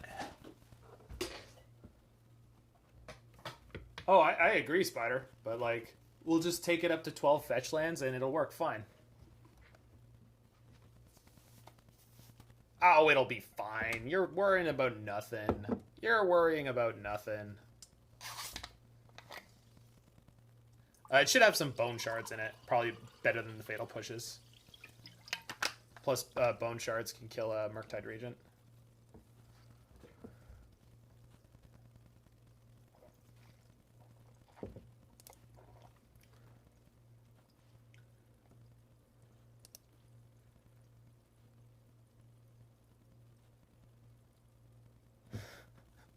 When are people going to realize that Yargle's the best card ever printed? I mean, they did a Yargle Secret Lair. So, I think we're already aware.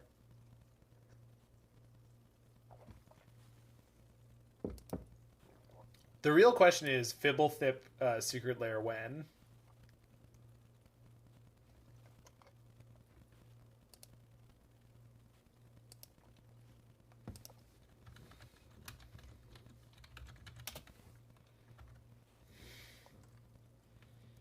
Oh, just because you brought it up, we were talking about superhero movies and stuff yesterday or the day before because I watched the Spider-Man preview. I think the ending of Doctor Strange might be one of my favorite endings to any movie I've ever seen, because that was the ending that they should have had in Men in Black 3, in my opinion.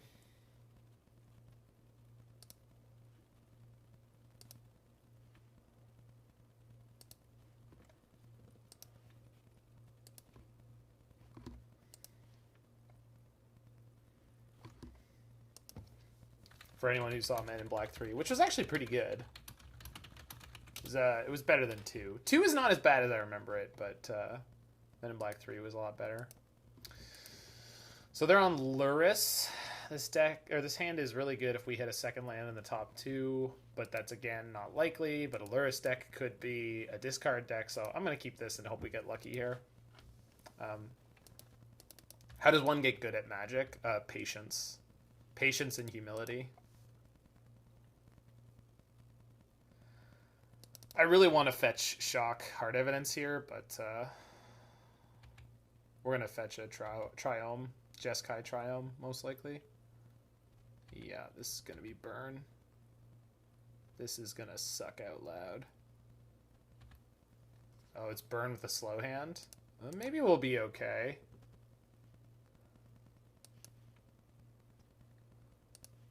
Wrenn and Six is obviously an abysmal draw here, but we're setting up our mana in a way where we're not going to be casting it soon. Oh, maybe we get to Teferi nab a Rift Bolt. Well, this is one of the worst hands that Burn can have against our deck. Creatures are usually a much more efficient card per damage source than spells. I am not a fan of iteration in these lists at all. I think you need a lot more cheap and free spells to make iteration worthwhile. I don't think these decks play enough. I have always been disappointed in playing iteration in these deck lists. Every single time. Even your deck, I didn't like iteration that much. I think Blue-Red Prowess is like... Blue-Red Prowess, Murktide, Grixis Luris. These are the places where that card is appropriate, and beyond that, I haven't found much liking for it in a lot of other decks. This deck does have a basic plains.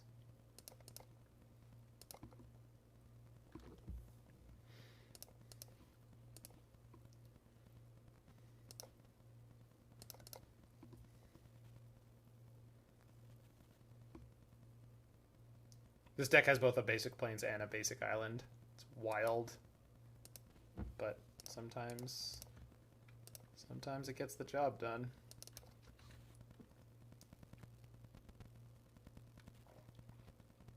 So we need them to flood a little bit more. Just a little.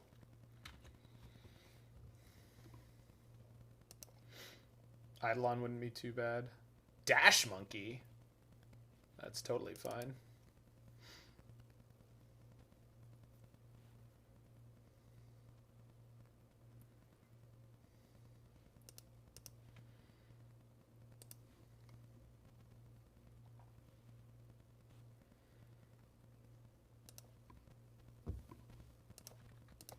So I'm gonna have to fetch to 6 here, but it is what it is.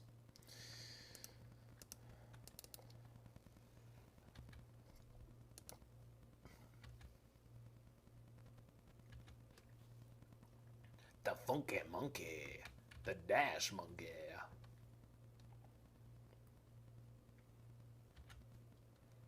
The funky monkey, the dash monkey.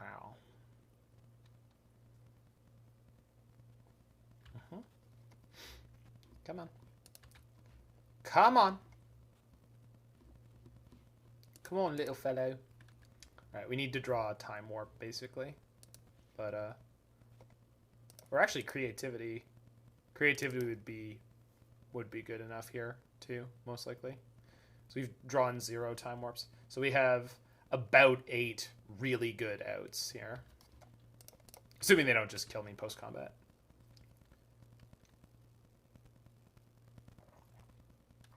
Which is certainly possible. Burrow's Charm. Yep. And Bolt.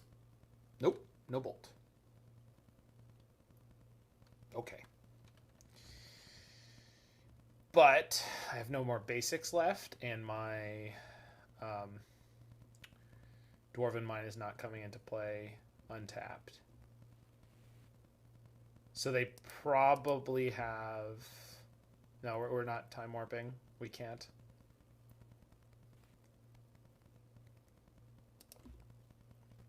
They probably have a 2-mana burn spell in their hand. Which means it just comes down to, like, I really want, like, Mana Leak.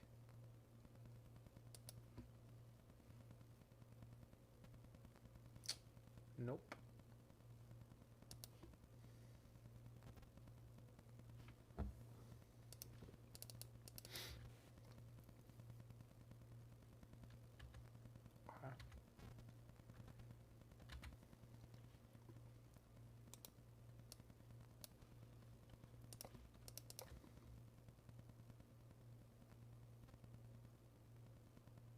Well, I mean, I'm just checking out Wafo's list here. I mean, there's no dream.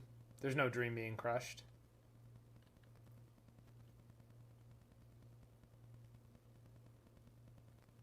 Okay. Well, we just can't stop any 2-mana burn spell, so... We can't go to 1-time warp. That play was not available. There's no more basic lands in this deck. I can't shock, and I don't have 3 mountains. So, they did just enough damage to cut me off of being able to play the time warp that turn. Now, assuming we get through this turn, which their tanking is leading me to believe. Now, maybe they're trying to play around counter magic that I don't have. But, you know.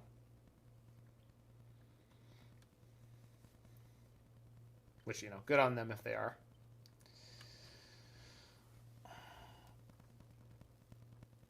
Swiss beer. No, it's okay, Turtle Power. These lists usually play a basic mountain.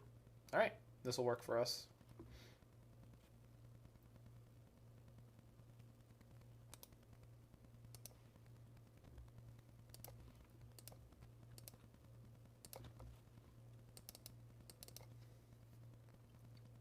We're in combat, so they can't remove the crab. So, if they didn't have a bolt before, they won't have it now. Although they drew this. But again, whatever the other card in their hand is, they're not going to have it here. Yeah, okay.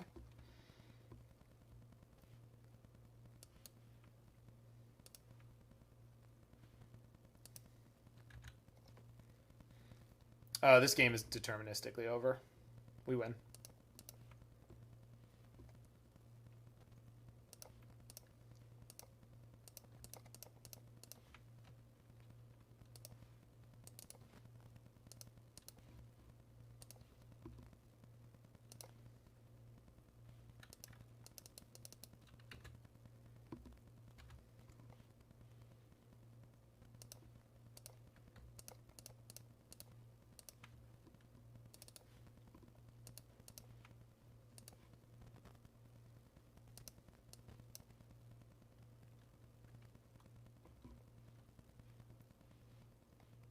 Yep. I didn't forget the Wrenn uptick, Stevens. I did not. Can't believe we stole that one. Okay.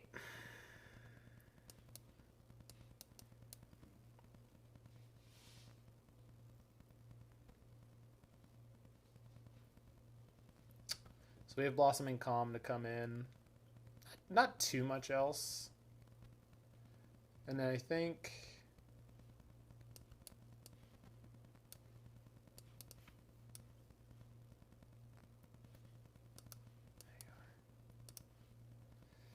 Creativity is obviously sometimes a little difficult to resolve, but I think it's okay to keep.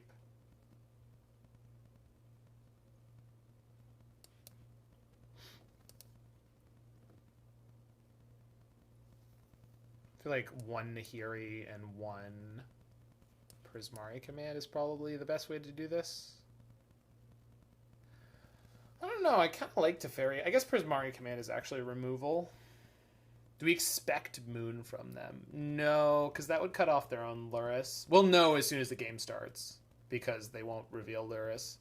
I don't think I'm expecting Moon from them, no. And then the problem is with Boros Burn, usually if they Moon you, that means they're cutting off 4x Boros Charm, 4x Lightning Helix, and it's just not...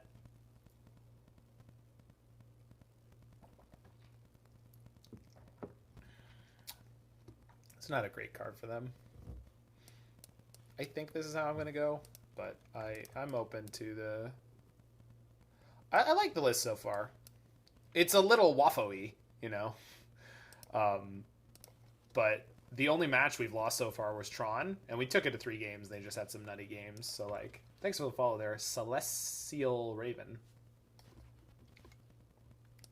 Celestial. Jace, the Celestial Raven. The most mystical of all ravens.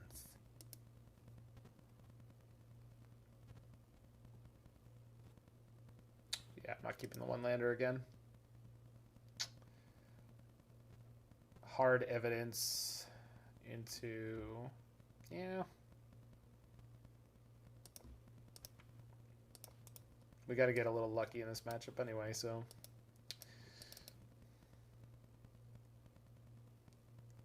Rift Bolt, okay. So I don't have to hard evidence on one here.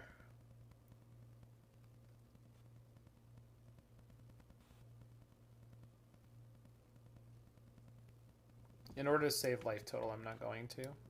This can get me my planes, so I don't want to fire this off first. So if we're going to get a tap land, let's use the Bloodstained Mire. And they've set up with the Rift Bolt in a way that... Yeah, the Blossoming Calm is definitely good for this matchup. There's only 2 of them, though. It's, like, difficult to draw. But if you do draw one, I mean, it's such a blowout. It's probably about +7 life total.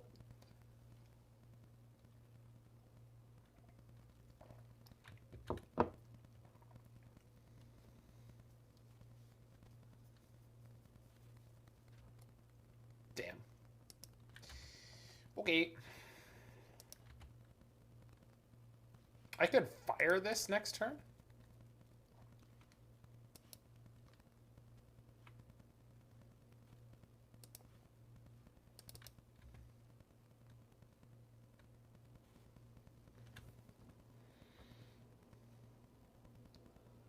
So if I play a Hard Evidence, I take 2, then almost any removal spell they play to kill the crab means that they lose 3 damage. Unless, of course, it's exactly that jerk bag of all burn spells, Searing Blaze. So I think I'm going with fire this turn.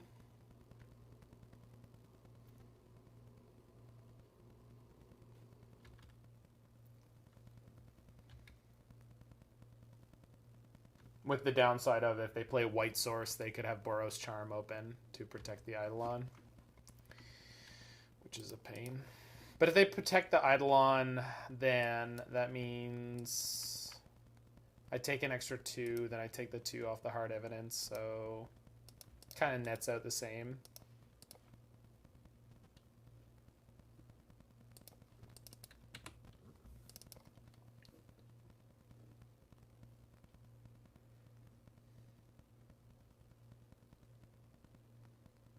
Spike.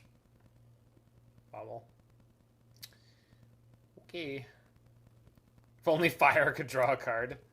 I mean, that card exists. It's called Electrolyze, and it's amazing.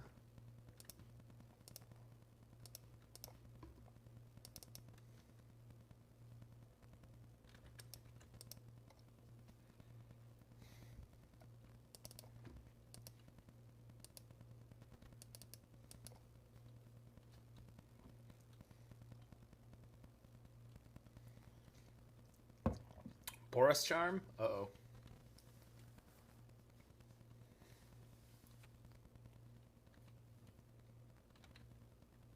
Cracks the Sunbake Canyon. They're off white mana. Inspiring Advantage. Back on the white mana. Just a little bit of white mana. Just need a little hit, you know?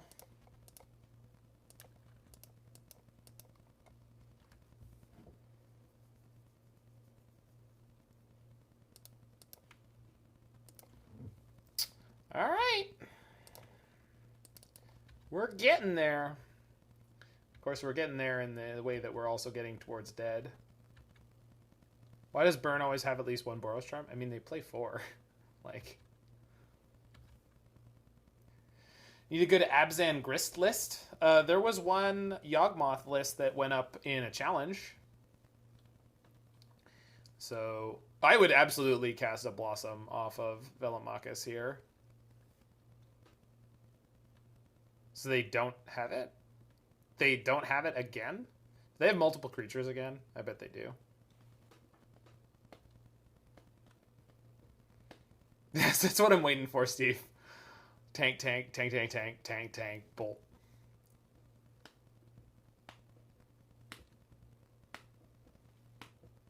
I mean, if we had the Blossoming Calm here, we would...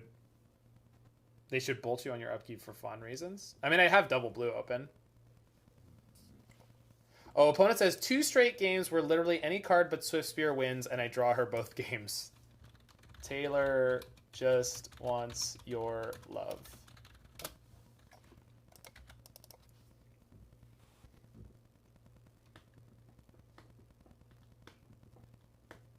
Okay, if they have any... Taylor Swiftspear.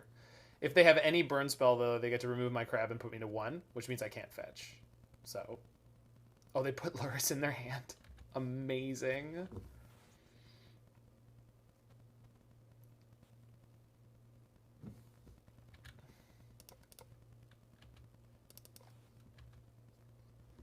Finish him. Well, we're not there yet at all, but maybe. Like, there's only 2 Time Warps in my deck, which is really bad. And I can't... I can Creativity X2 this turn, and then we'll see from there.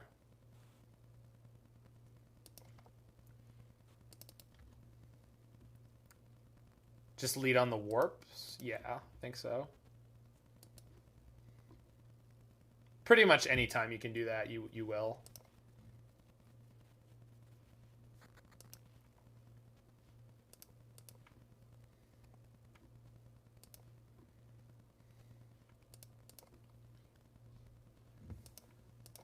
Yeah, I mean, this often has the unfortunate effect of just drawing you another one of your Time Warps, but statistically speaking, it shouldn't. Yeah.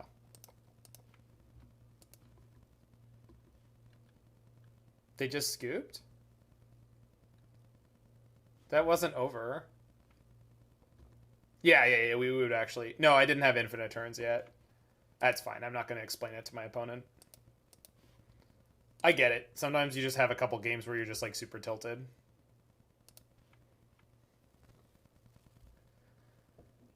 I've been there.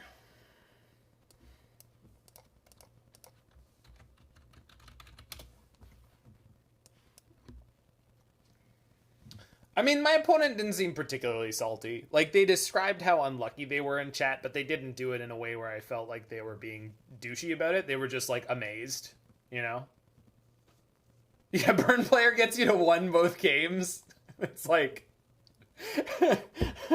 like, I feel you, burn player. I feel you.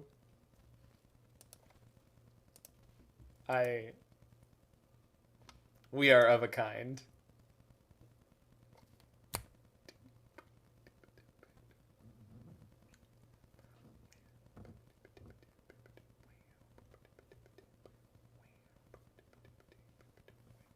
Yeah, Iona or Sarah in the sideboard as a plan against elementals is good. Iona stops both Solitude and Teferi, so that's... Let you sub for me to play that Grist list. It's a Yawgmoth list. Mr. Sari's here, and I highly recommend you get him to play it instead, and you can give him your money, because he's going to give you a much better, nuanced, and experienced take on that deck. I'm not saying I won't take your money. I'm just saying your money would be better spent asking him to play it. He'll probably do it for free, and then you can sub him anyway. But if you do have a Prime sub, make sure you drop it off on someone's stream every single month, because Jeff Bezos doesn't need another Golden Batch Scratcher or Rocket Car.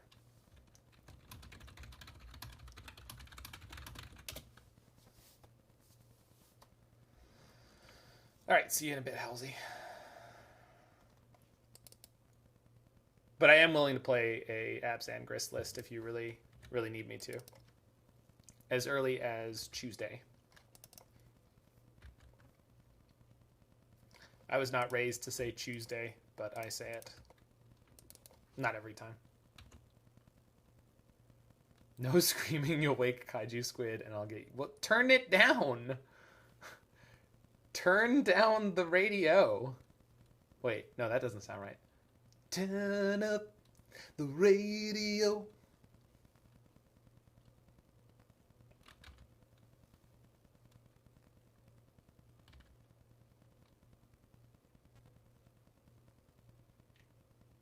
Abzan Cocoa Grist? For sure.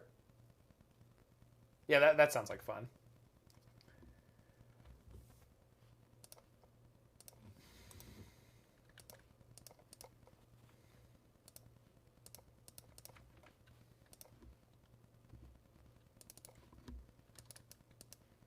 Yeah, this is my board now.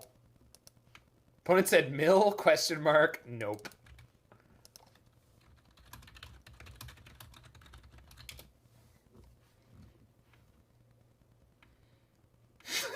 No, I don't know what's in their deck, Tony, so I'm not attacking with Crab when the deck is unknown.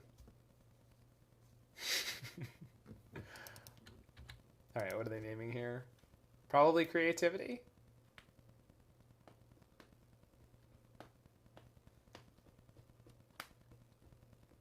Yeah, the Crab wanted blood. I was the one who held him back.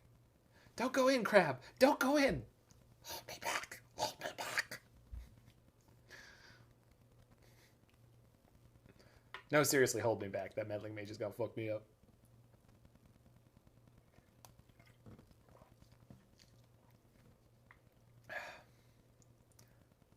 They named Lightning Bolt. Good call.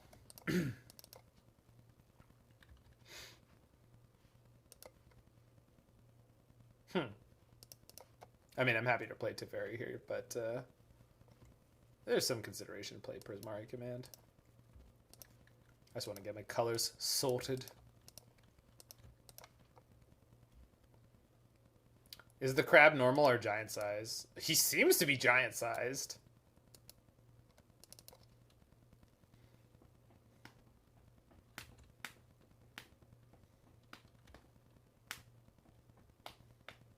So if I'd gone Prismari Command Shock, make a treasure, I would be at Indomitable. If he was a giant, he'd have reach. That's a bit of a stretch, Halsey. That's a bit of a stretch. That's actually not a Sokovian giant crab. Bugler. This is an old build. Puts no cards in their hand. Oh, it's okay, opponent. I also hate Collected Company. Oh my god, puts no cards in their hand. That is just brutality. Jesus. I mean, you don't have to, Spider. I'll play it. You know there was one in a challenge a little while ago, right? They didn't play any black mana for casting the Archons, but they played an Archon and an Emrakul. Yeah, we beat Burn. Prismatic Ending, they call now, with Meddling Mage. Lieutenant. Okay.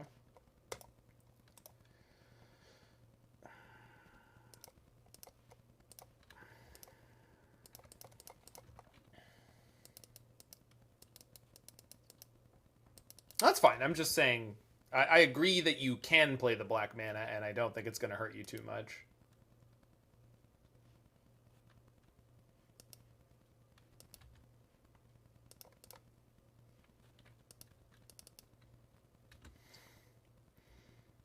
We need a picture of the crab with a leather jacket and some shades.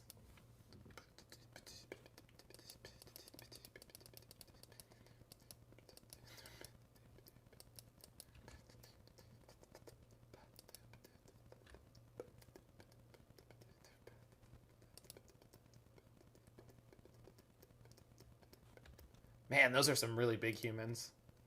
Boy, am I in trouble.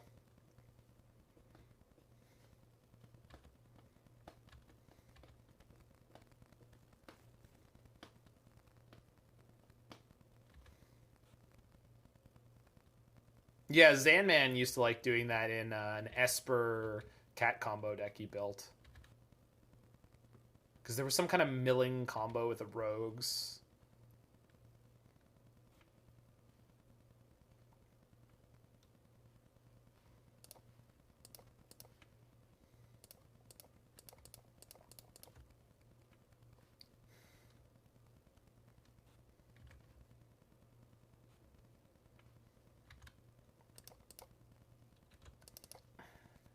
All right, opponent, you've died.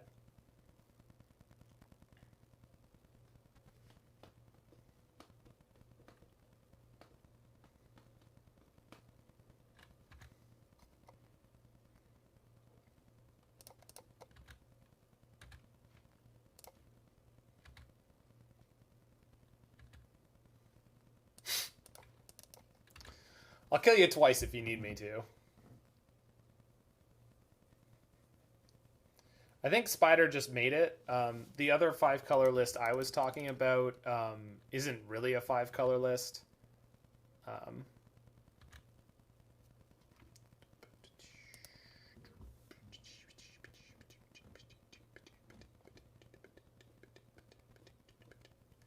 Do I even have a sideboard here? It doesn't seem like I do. I think so, Spider. That's why they're playing an island and a plains. Like, you don't... This deck is not designed to go turn 4 bang creativity. And it's propped up by the fact that you are playing more early game interaction in the space where you would play Savor the Moment. But you get to have Time Warp and have the super over-the-top mid-game package.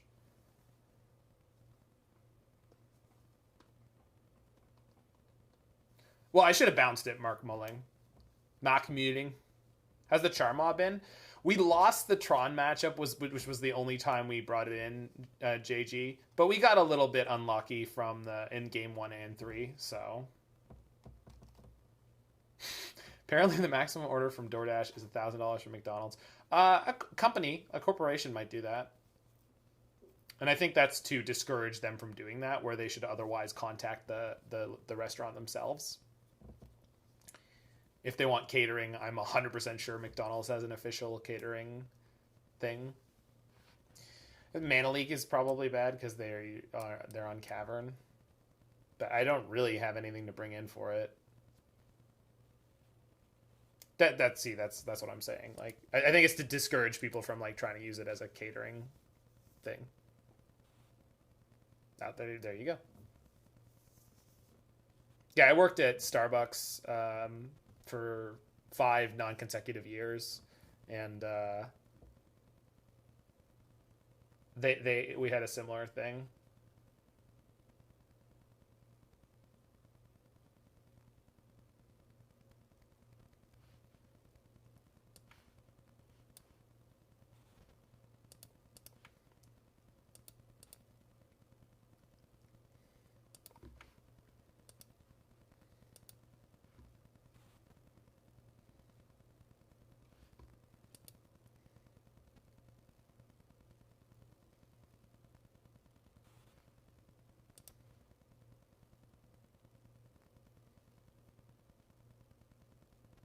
I guess we'll keep this. Opponent also mulled to 6. They keep their 6.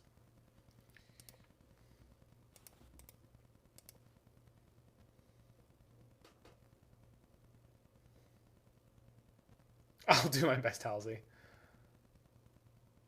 No 1-drop. I guess that makes sense after the massacre that was last game. Let's see Bab on 2. Or Thalia's Lieutenant. Kite Sail would be fine because we have the second Wrenn and Six. Yeah, we're mostly winning, Mike. Oh, that sucks. I always forget about this card. We'll get Raugrin Triome in case I top deck a Prismatic Ending. Nope.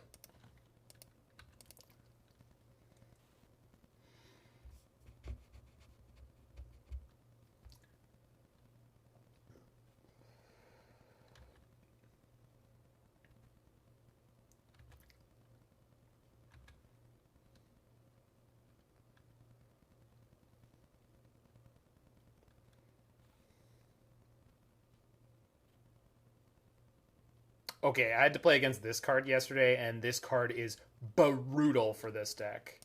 Like, we're in huge trouble.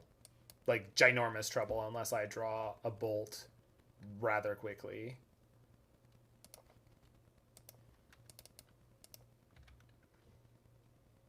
This is unbelievably obnoxious against our mana base. Yep. I have played Explorers once before Spider. Usually I preferred Growth Spiral, but Growth Spiral obviously is a bit taxing color-wise. But if you're playing Remand and Growth Spiral in a very linear metagame, that is a choice you can make. It's not very good right now. The problem is the metagame is way too disruptive. You can't get away with that right now. That was good in the Amulet Titan, Tron, E-Tron world of pre-MH2. That would not be good right now.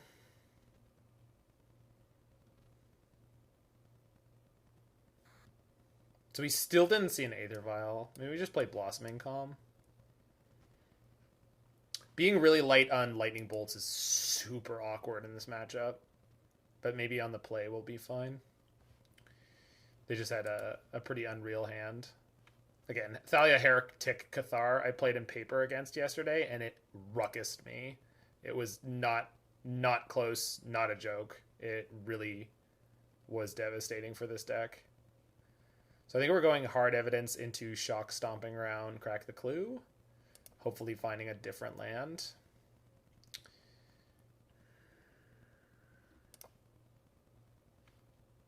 Yeah, all right.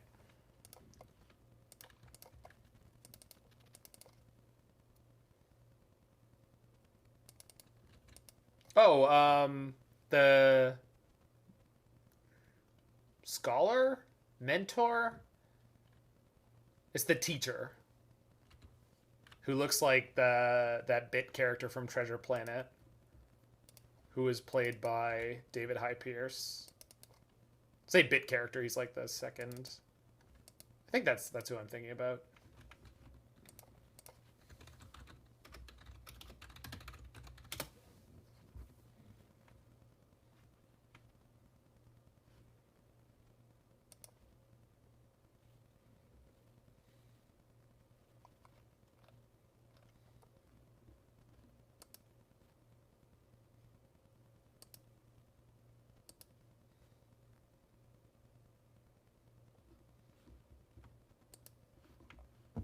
Professor of Symbology, that is the card.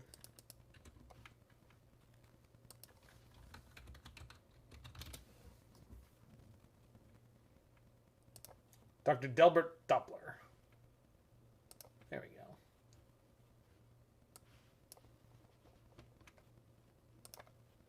There's your Professor of Symbology.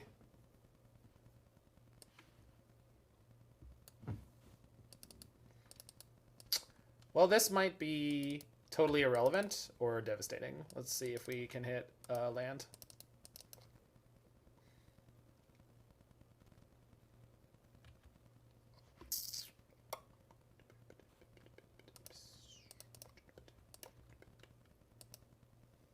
Good.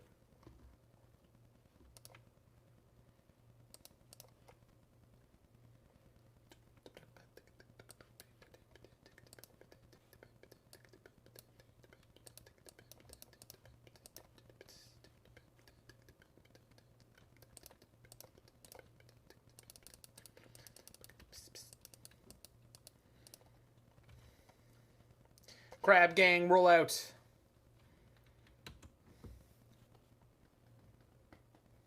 Justice 97Y. Thank you for the follow. Mantis Rider. Actually, that's really annoying.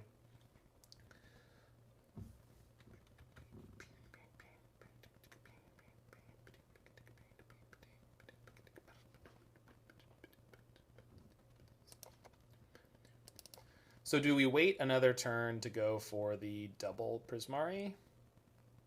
Or the double creativity? Yeah. Yeah, we do.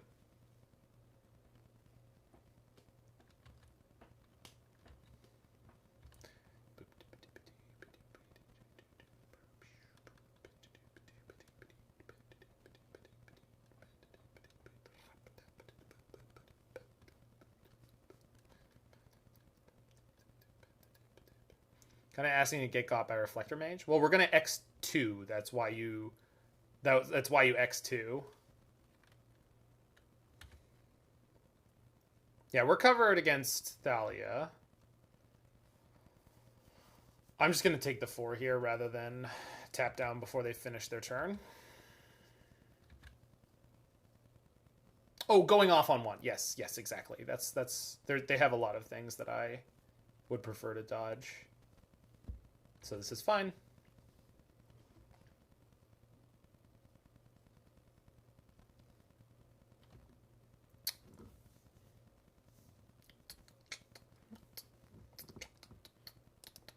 So we just go shock, make a treasure.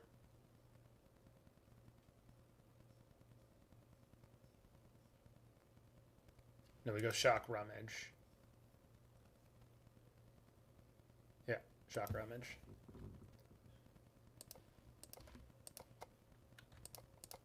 It is possible we don't get to X's 2 here, but very unlikely.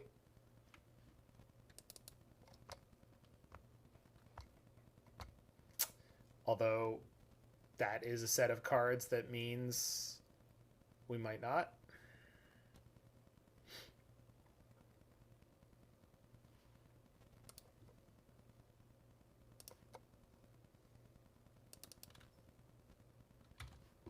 Land? Cool.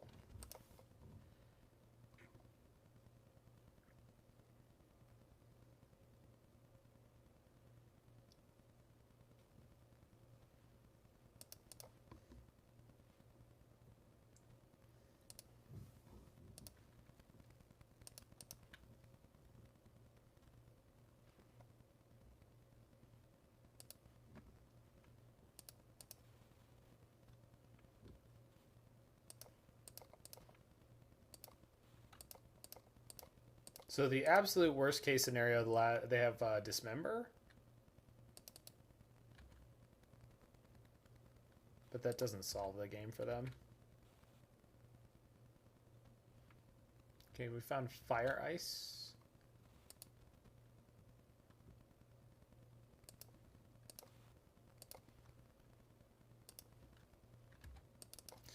Reduce their potential mana.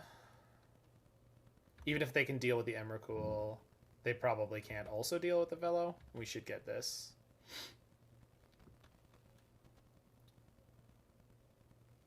Yep.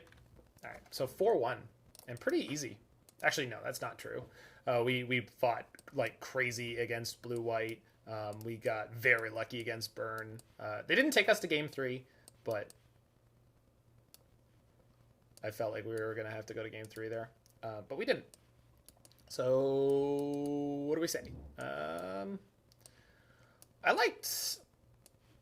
a lot of the things in this build. Since Rooney 56 pioneered the Velomachus Emrakul split, I have felt like that's maybe a place that I'm comfortable to play, because the saver builds are just 2 glass cannon, and this amount of interaction is just required by the current metagame.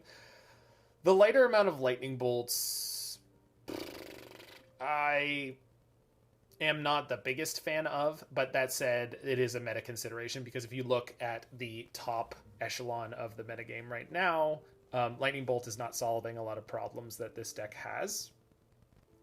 So that's fine. And Prismari Command, again, is really good against Hammer Time, but maybe the rest of this pile is good against Hammer Time as is. We 2-0'd Hammer Time in this league. They had pretty bad draws. But Fire Ice also might be pretty good against Hammer Time. In a lot of situations, Ice is pretty brutal for them. Buys you the time you need to get to your Indomitable Creativity X2. So yeah, and we really weren't forced to do a lot of X1s. And that's the thing you need to know about this build and a lot of the other builds. In certain matchups, you always want to go X2. This deck, in general, always wants to go X2. And then with some of the versions that Miseraeb pioneered a version with Sarah's Emissary in the main deck. And that one that he called Emrakul, that one wants to go X2 most of the time, but in certain matchups it's fine to go X1. So third Nahiri was fine. It wasn't spectacular. It wasn't bad. It was fine.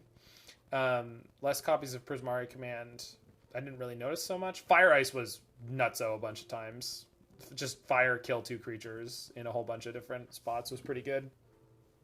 I feel like Lava Dart has dried up big time in the meta. And so since the most common removal spells are Lightning Bolt, Unholy Heat, and Prismatic Ending, there's just not a lot of reason not to play 1 toughness creatures. Or there wasn't until Fire becomes more popular.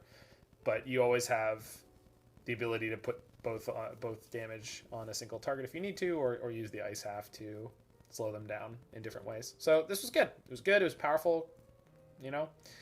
Blossoming Calm out of the sideboard seemed like a great idea against Burn and other, very aggressive decks like that.